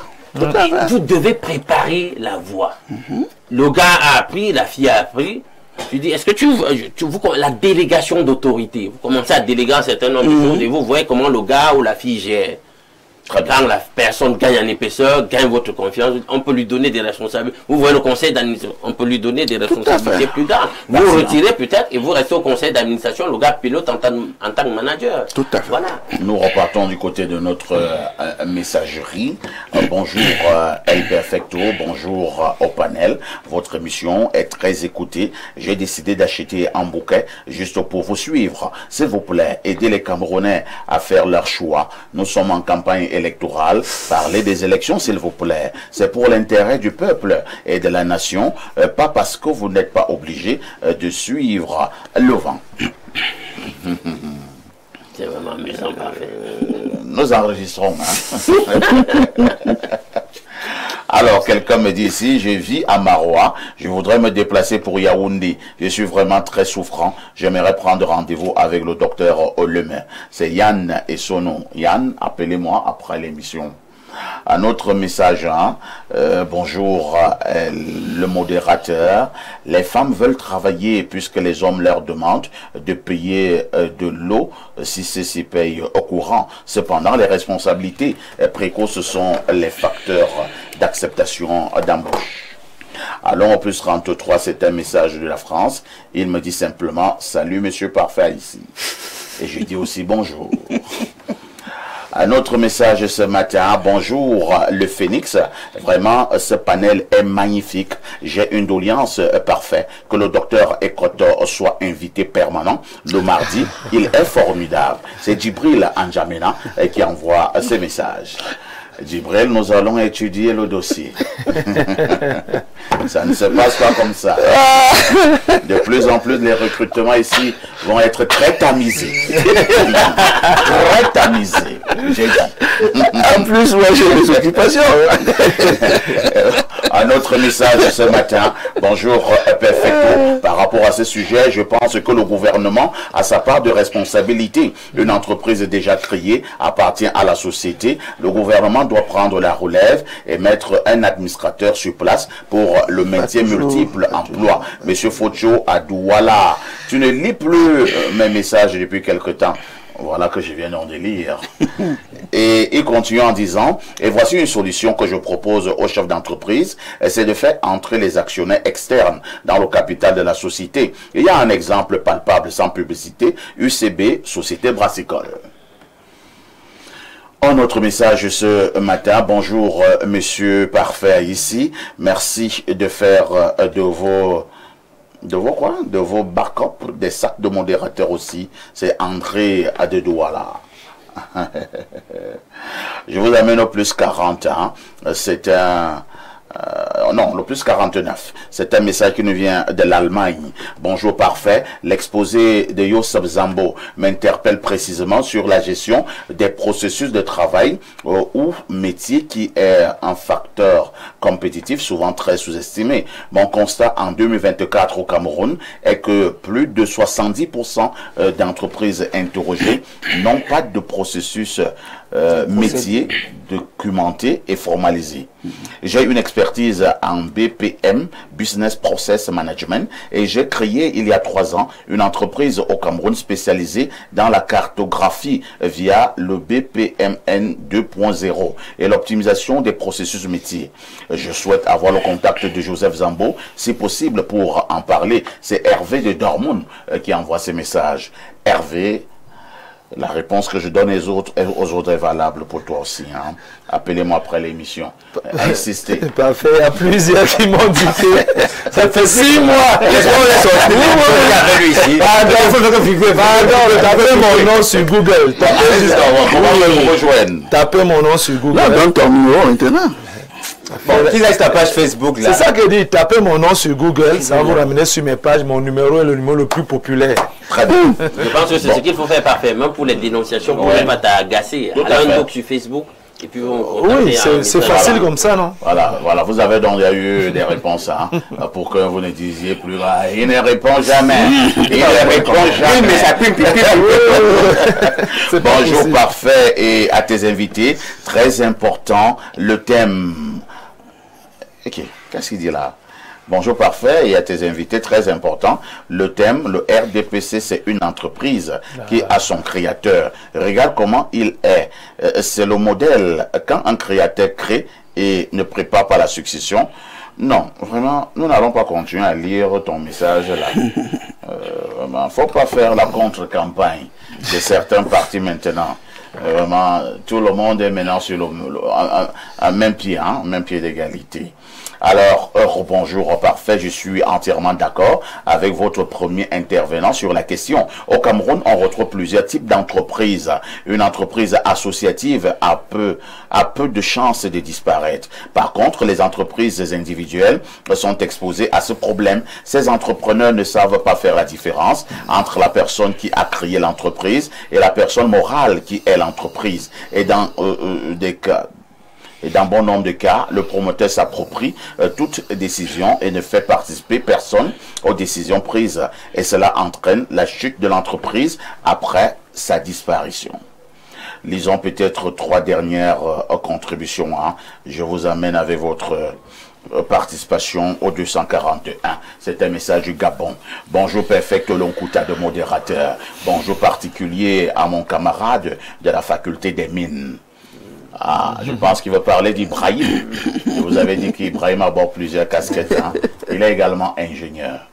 Le problème de la survie d'une entreprise après la vie du promoteur est lié à la vision d'entreprise que nous a inculqué les néocolonialistes que sont nos dirigeants en Afrique subsaharienne.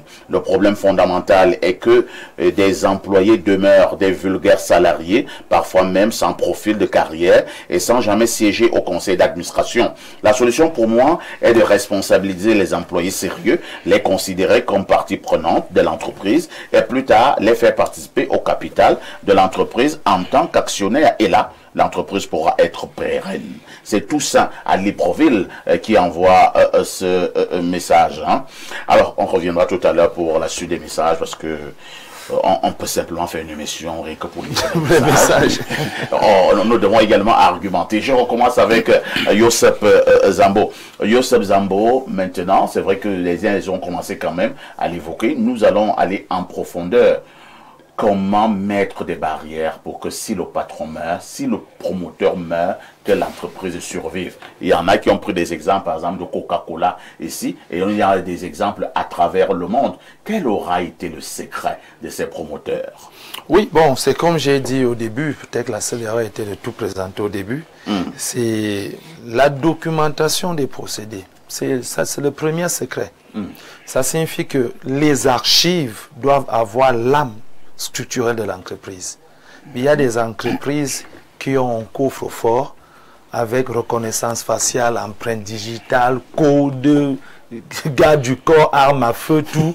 Parce qu'on te dit que si tu pénètres dans cette chambre-ci, tu as tout le secret de l'entreprise. On te dit ici, là, ce n'est que des élus de la famille qui entrent là. Donc quand tu es choisi, tu entres dans cette chambre, tu vas t'abreuver. Ça ne ressemble pas un peu aux femmes là? Non, c'est juste des livres qui portent l'esprit de l'entreprise. Quand on parle de la grande famille Louis Vuitton, ça n'a pas été pensé aujourd'hui. Le tout premier qui a initié le concept avait documenté. C'est comme à l'époque, on avait une mayonnaise qu'on appelle mayonnaise Calvé.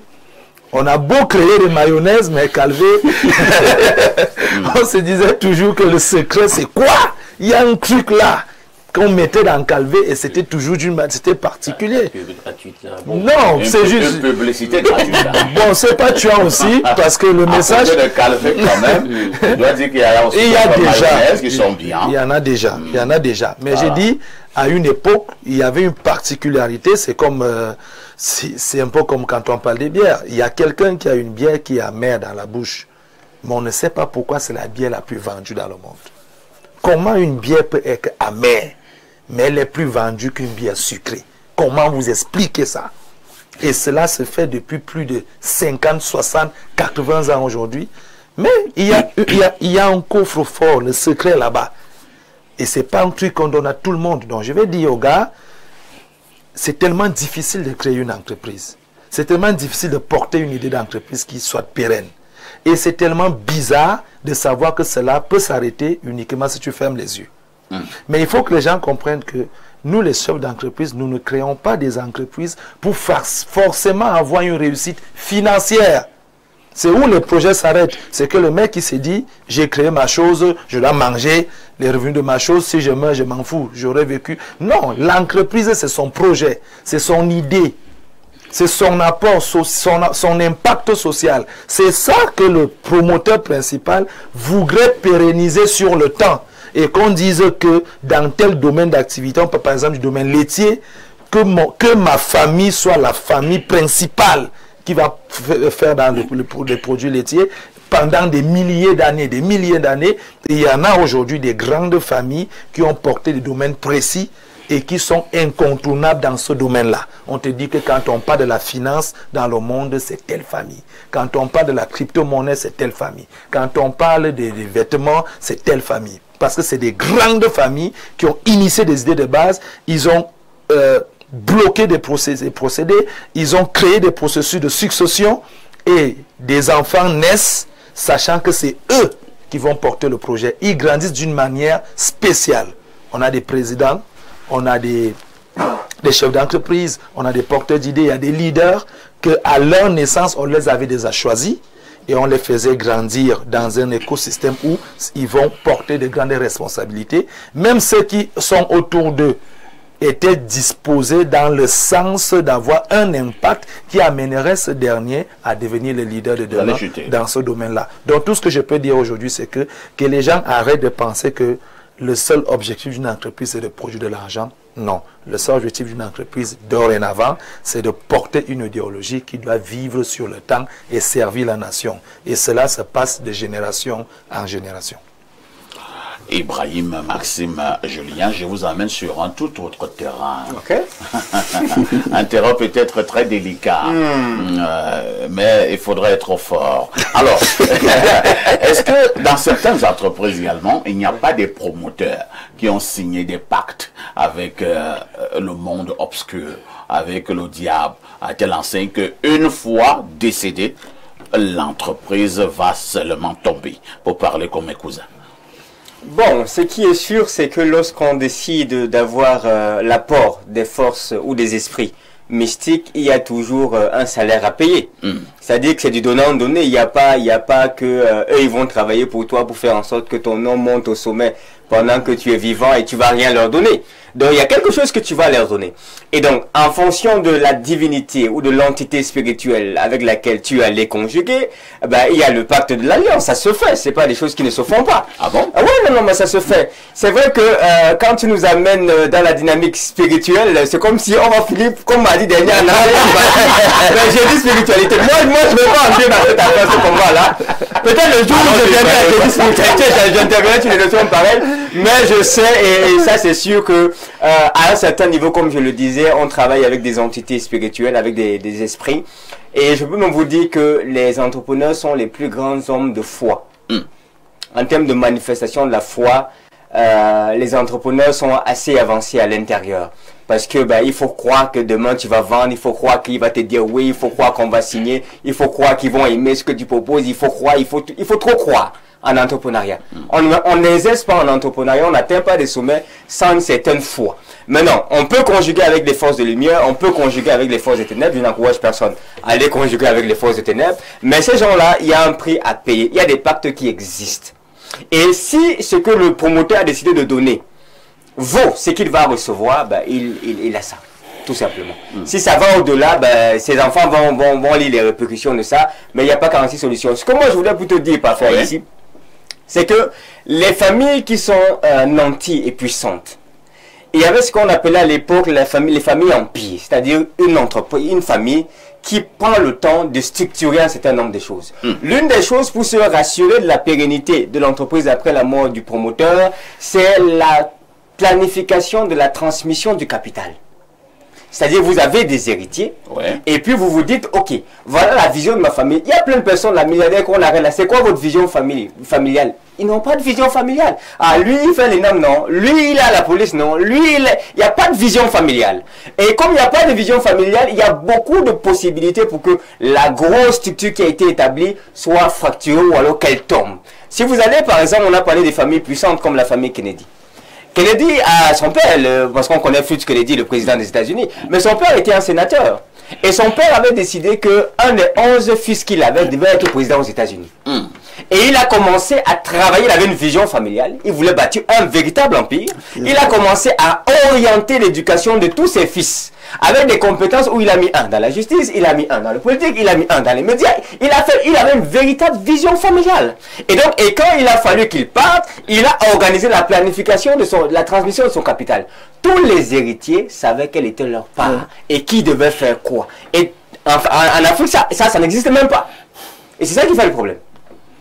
En Afrique, ça n'existe même pas et c'est ce qui fait le problème. Alors, docteur Ekotor, pour le cas justement africain et surtout le cas camerounais, que devons-nous faire de manière concrète pour que nos entreprises ne volent plus en lambeaux de manière concrète?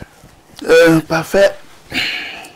Une fois de plus, je crois que tu es en train de me demander d'être sorcier parce que les choses des Camerounais, ça sort toujours de l'entendement. Ah bon? Alors, lorsque quelqu'un crée, n'est-ce pas, est promoteur d'entreprise, oui, la première question, normalement, pour des gens qui comprennent ce qui se passe, comme les monsieur Zambo Joseph et Ibrahim, qui sont dans l'entrepreneuriat.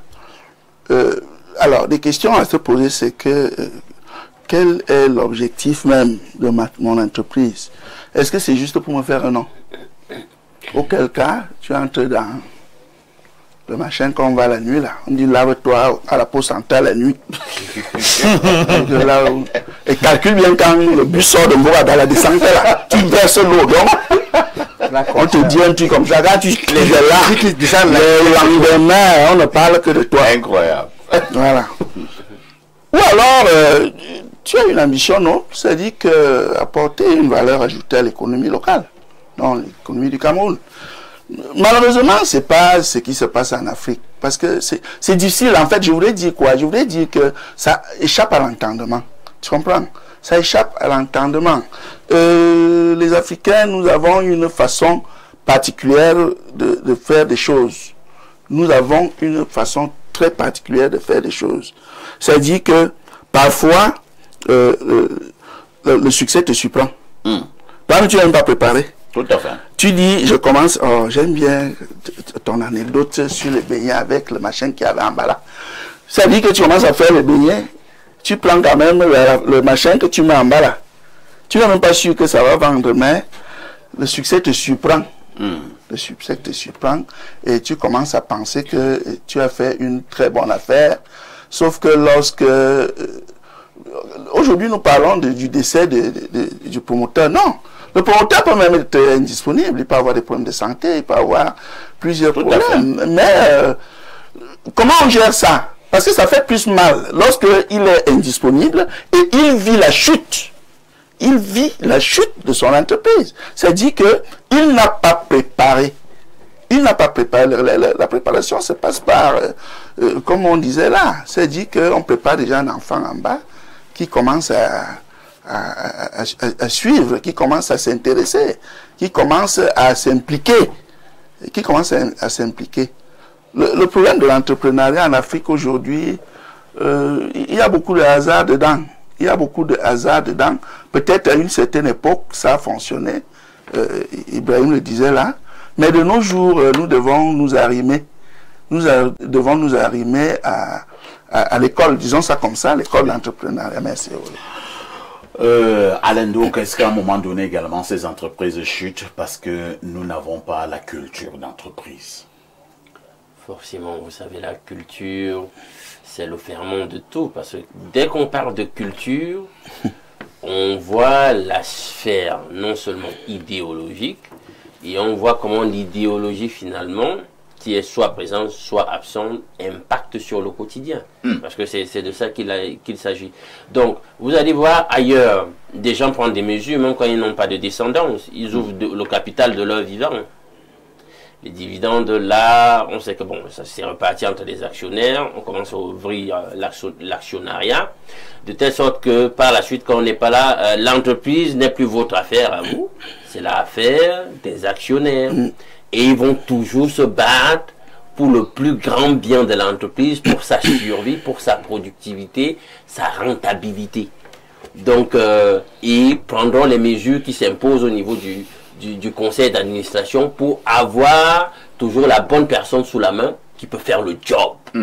Voilà. Donc, est-ce que nous ici, quand on commence à un certain niveau, on se dit, bon, est-ce que je peux aussi ouvrir l'actionnariat de l'affaire à certaines personnes qui peuvent venir porter le projet avec moi? Parce que c'est un problème culturel. Peut-être que si nous avons la culture aussi de l'égocentrisme, quand ça a commencé avec moi, ça va finir avec moi. Ça peut donc mal finir avec vous. Ou alors ne pas permettre d'atteindre les cimes, rien qu'avec vous. Il faut voir ça. Quelqu'un a envoyé un message fort intéressant. Est-ce que ça doit forcément rester une affaire de votre famille, de votre filiation? Est-ce que vous ne pourriez pas récompenser ces partenaires qui ont consacré les 3 décades de leur vie, 4 décades de leur vie, à faire prospérer cette entreprise et tout? Et se dire, non, à un moment donné, il faut ouvrir la prise de participation dans cette entreprise à mes brillants collaborateurs qui m'ont accompagné toutes ces années. Ils ont, de par leur expérience, le partage de ma vision. Ils connaissent les réalités de cette entreprise. Être absent pour moi ne signifie rien parce que ils ont l'expérience requise pour conduire l'affaire comme si que je sois présent ou que je sois absent. Vous ouvrez le capital, vous leur permettez donc d'y entrer, voilà, et de piloter l'affaire avec vous, puis par la suite si vous n'êtes pas là. Donc du coup, vous savez que vous pouvez dormir tranquille et ils vont me piloter même dans l'intérêt de produire les dividendes requis, le profit requis pour votre famille, si vous n'avez pas associé la famille à tout ça. Alain, donc, je vous suggère de garder le microphone là. Restons dans ce que vous avez appelé là l'ouverture du capital, l'actionnariat. Oui. Qu'est-ce qui peut quand même faire en sorte que, je prends le cas du Cameroun, ils sont nombreux, les chefs d'entreprise visiblement essoufflés, mais qui refusent d'ouvrir le capital? Ça peut être pas... l'égocentrisme. Non, mais c'est l'égocentrisme. C'est mon affaire. Ça va rester mon affaire jusqu'à la gare. Si ça doit chavirer, ça reste, c'est ma... Alors, parfait, quand j'ai dit que c'est une affaire de sorcellerie qui est évoquée là. C'est ma chose. Je ne veux pas la partager. Un peu comme avec les femmes qui ne tiennent pas compte de la conjoncture autour d'elles. Elles disent que non, chacune veut être la seule femme d'un homme. Donc c'est comme ça. Merci. Voilà. Lisons encore ces autres nombreux messages. Bonjour Perfecto et à tout ton panel. Bonjour à mon tonton Paul. C'est Pancras de Guidère, la fille de Mba, Dieudonné à Okola. Oui. C'est votre frère, Mba Dieudonné. Oui. Vous connaissez donc Pancras de Guidère? Bien sûr. Ah, d'accord. La télé est bien. On vous regarde. C'est la famille. C'est la famille. Un autre message, allons plus 1 416. Que dit ce téléspectateur très rapidement? Je pense qu'il s'agit d'un message des États-Unis. Bonjour le panel. Pour qu'une entreprise africaine survive à la mort de son créateur, il faut anticiper. D'abord, structurer légalement l'entreprise SARL, SA, etc.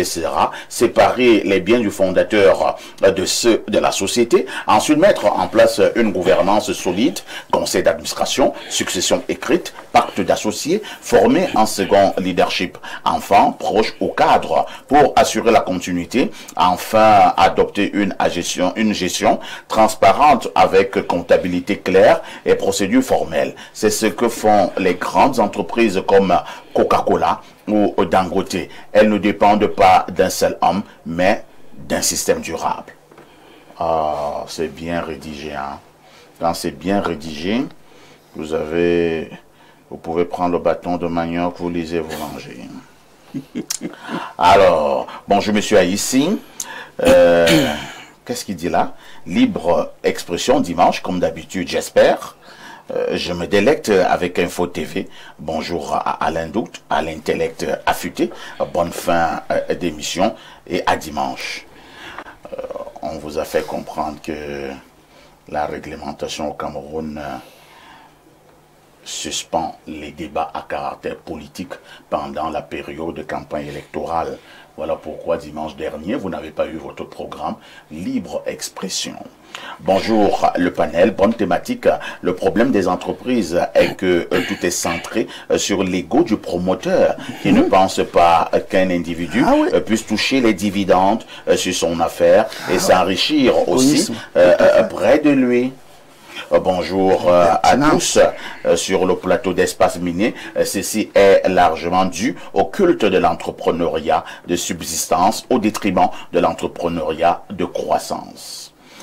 Prenons d'autres contributions très rapidement. Bonjour à tous.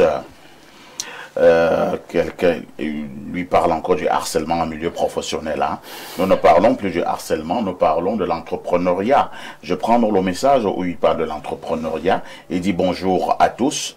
La documentation des dossiers est effectivement très utile. Cependant, le suivi d'une entreprise après le décès de son promoteur nécessite impérativement un statut clair, car une société unipersonnelle ne dispose pas d'une organisation aussi solide qu'une société avec plusieurs actionnaires, tel que l'un des panélistes l'a essayé d'expliquer en termes d'objectivité. En conséquence, le suivi dépendra de la vision progressive du créateur.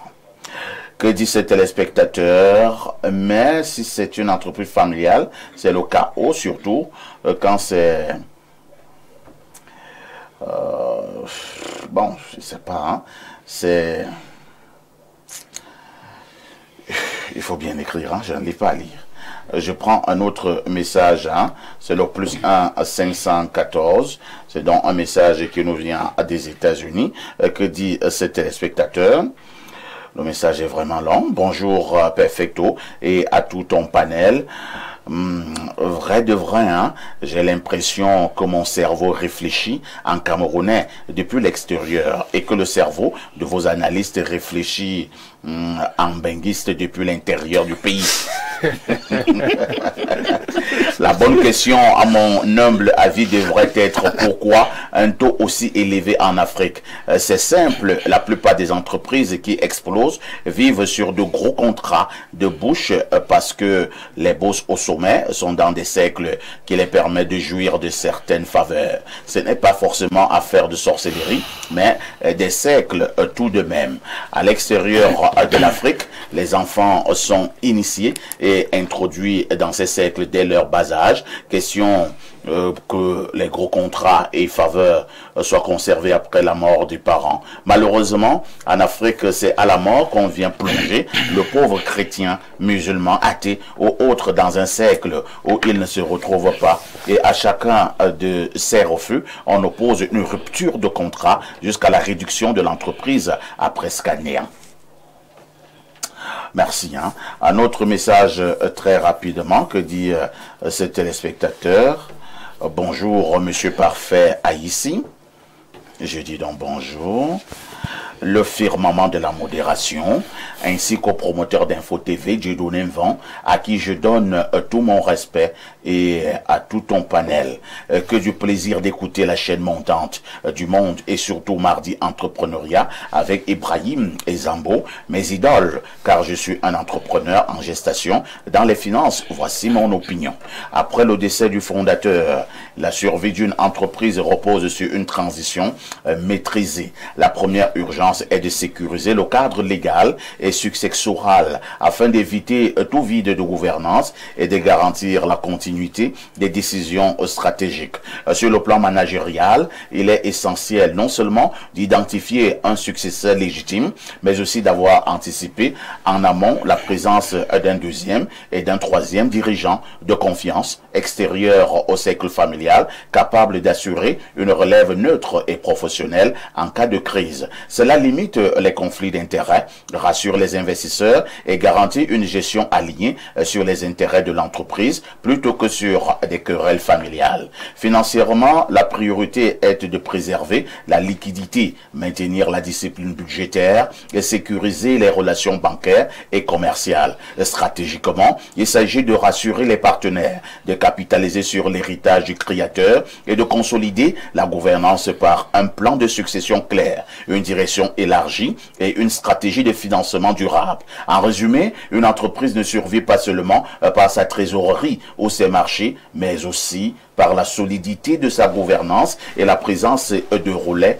de confiance au-delà de la famille. C'est Jude depuis le Cradat. Et il dit, s'il vous plaît, lisez mon message, s'il vous plaît. Je pense que je l'ai fait. J'ai une mauvaise nouvelle à vous annoncer. L'émission est actuellement terminée. Merci à Ibrahim Maxime Julien. Merci au docteur Ekoto. Merci à Alain Douk. Merci à Yosef Zambo. N'oubliez pas la rediffusion de ce programme. C'est tous les soirs à partir de 22h30 avec tout ceci.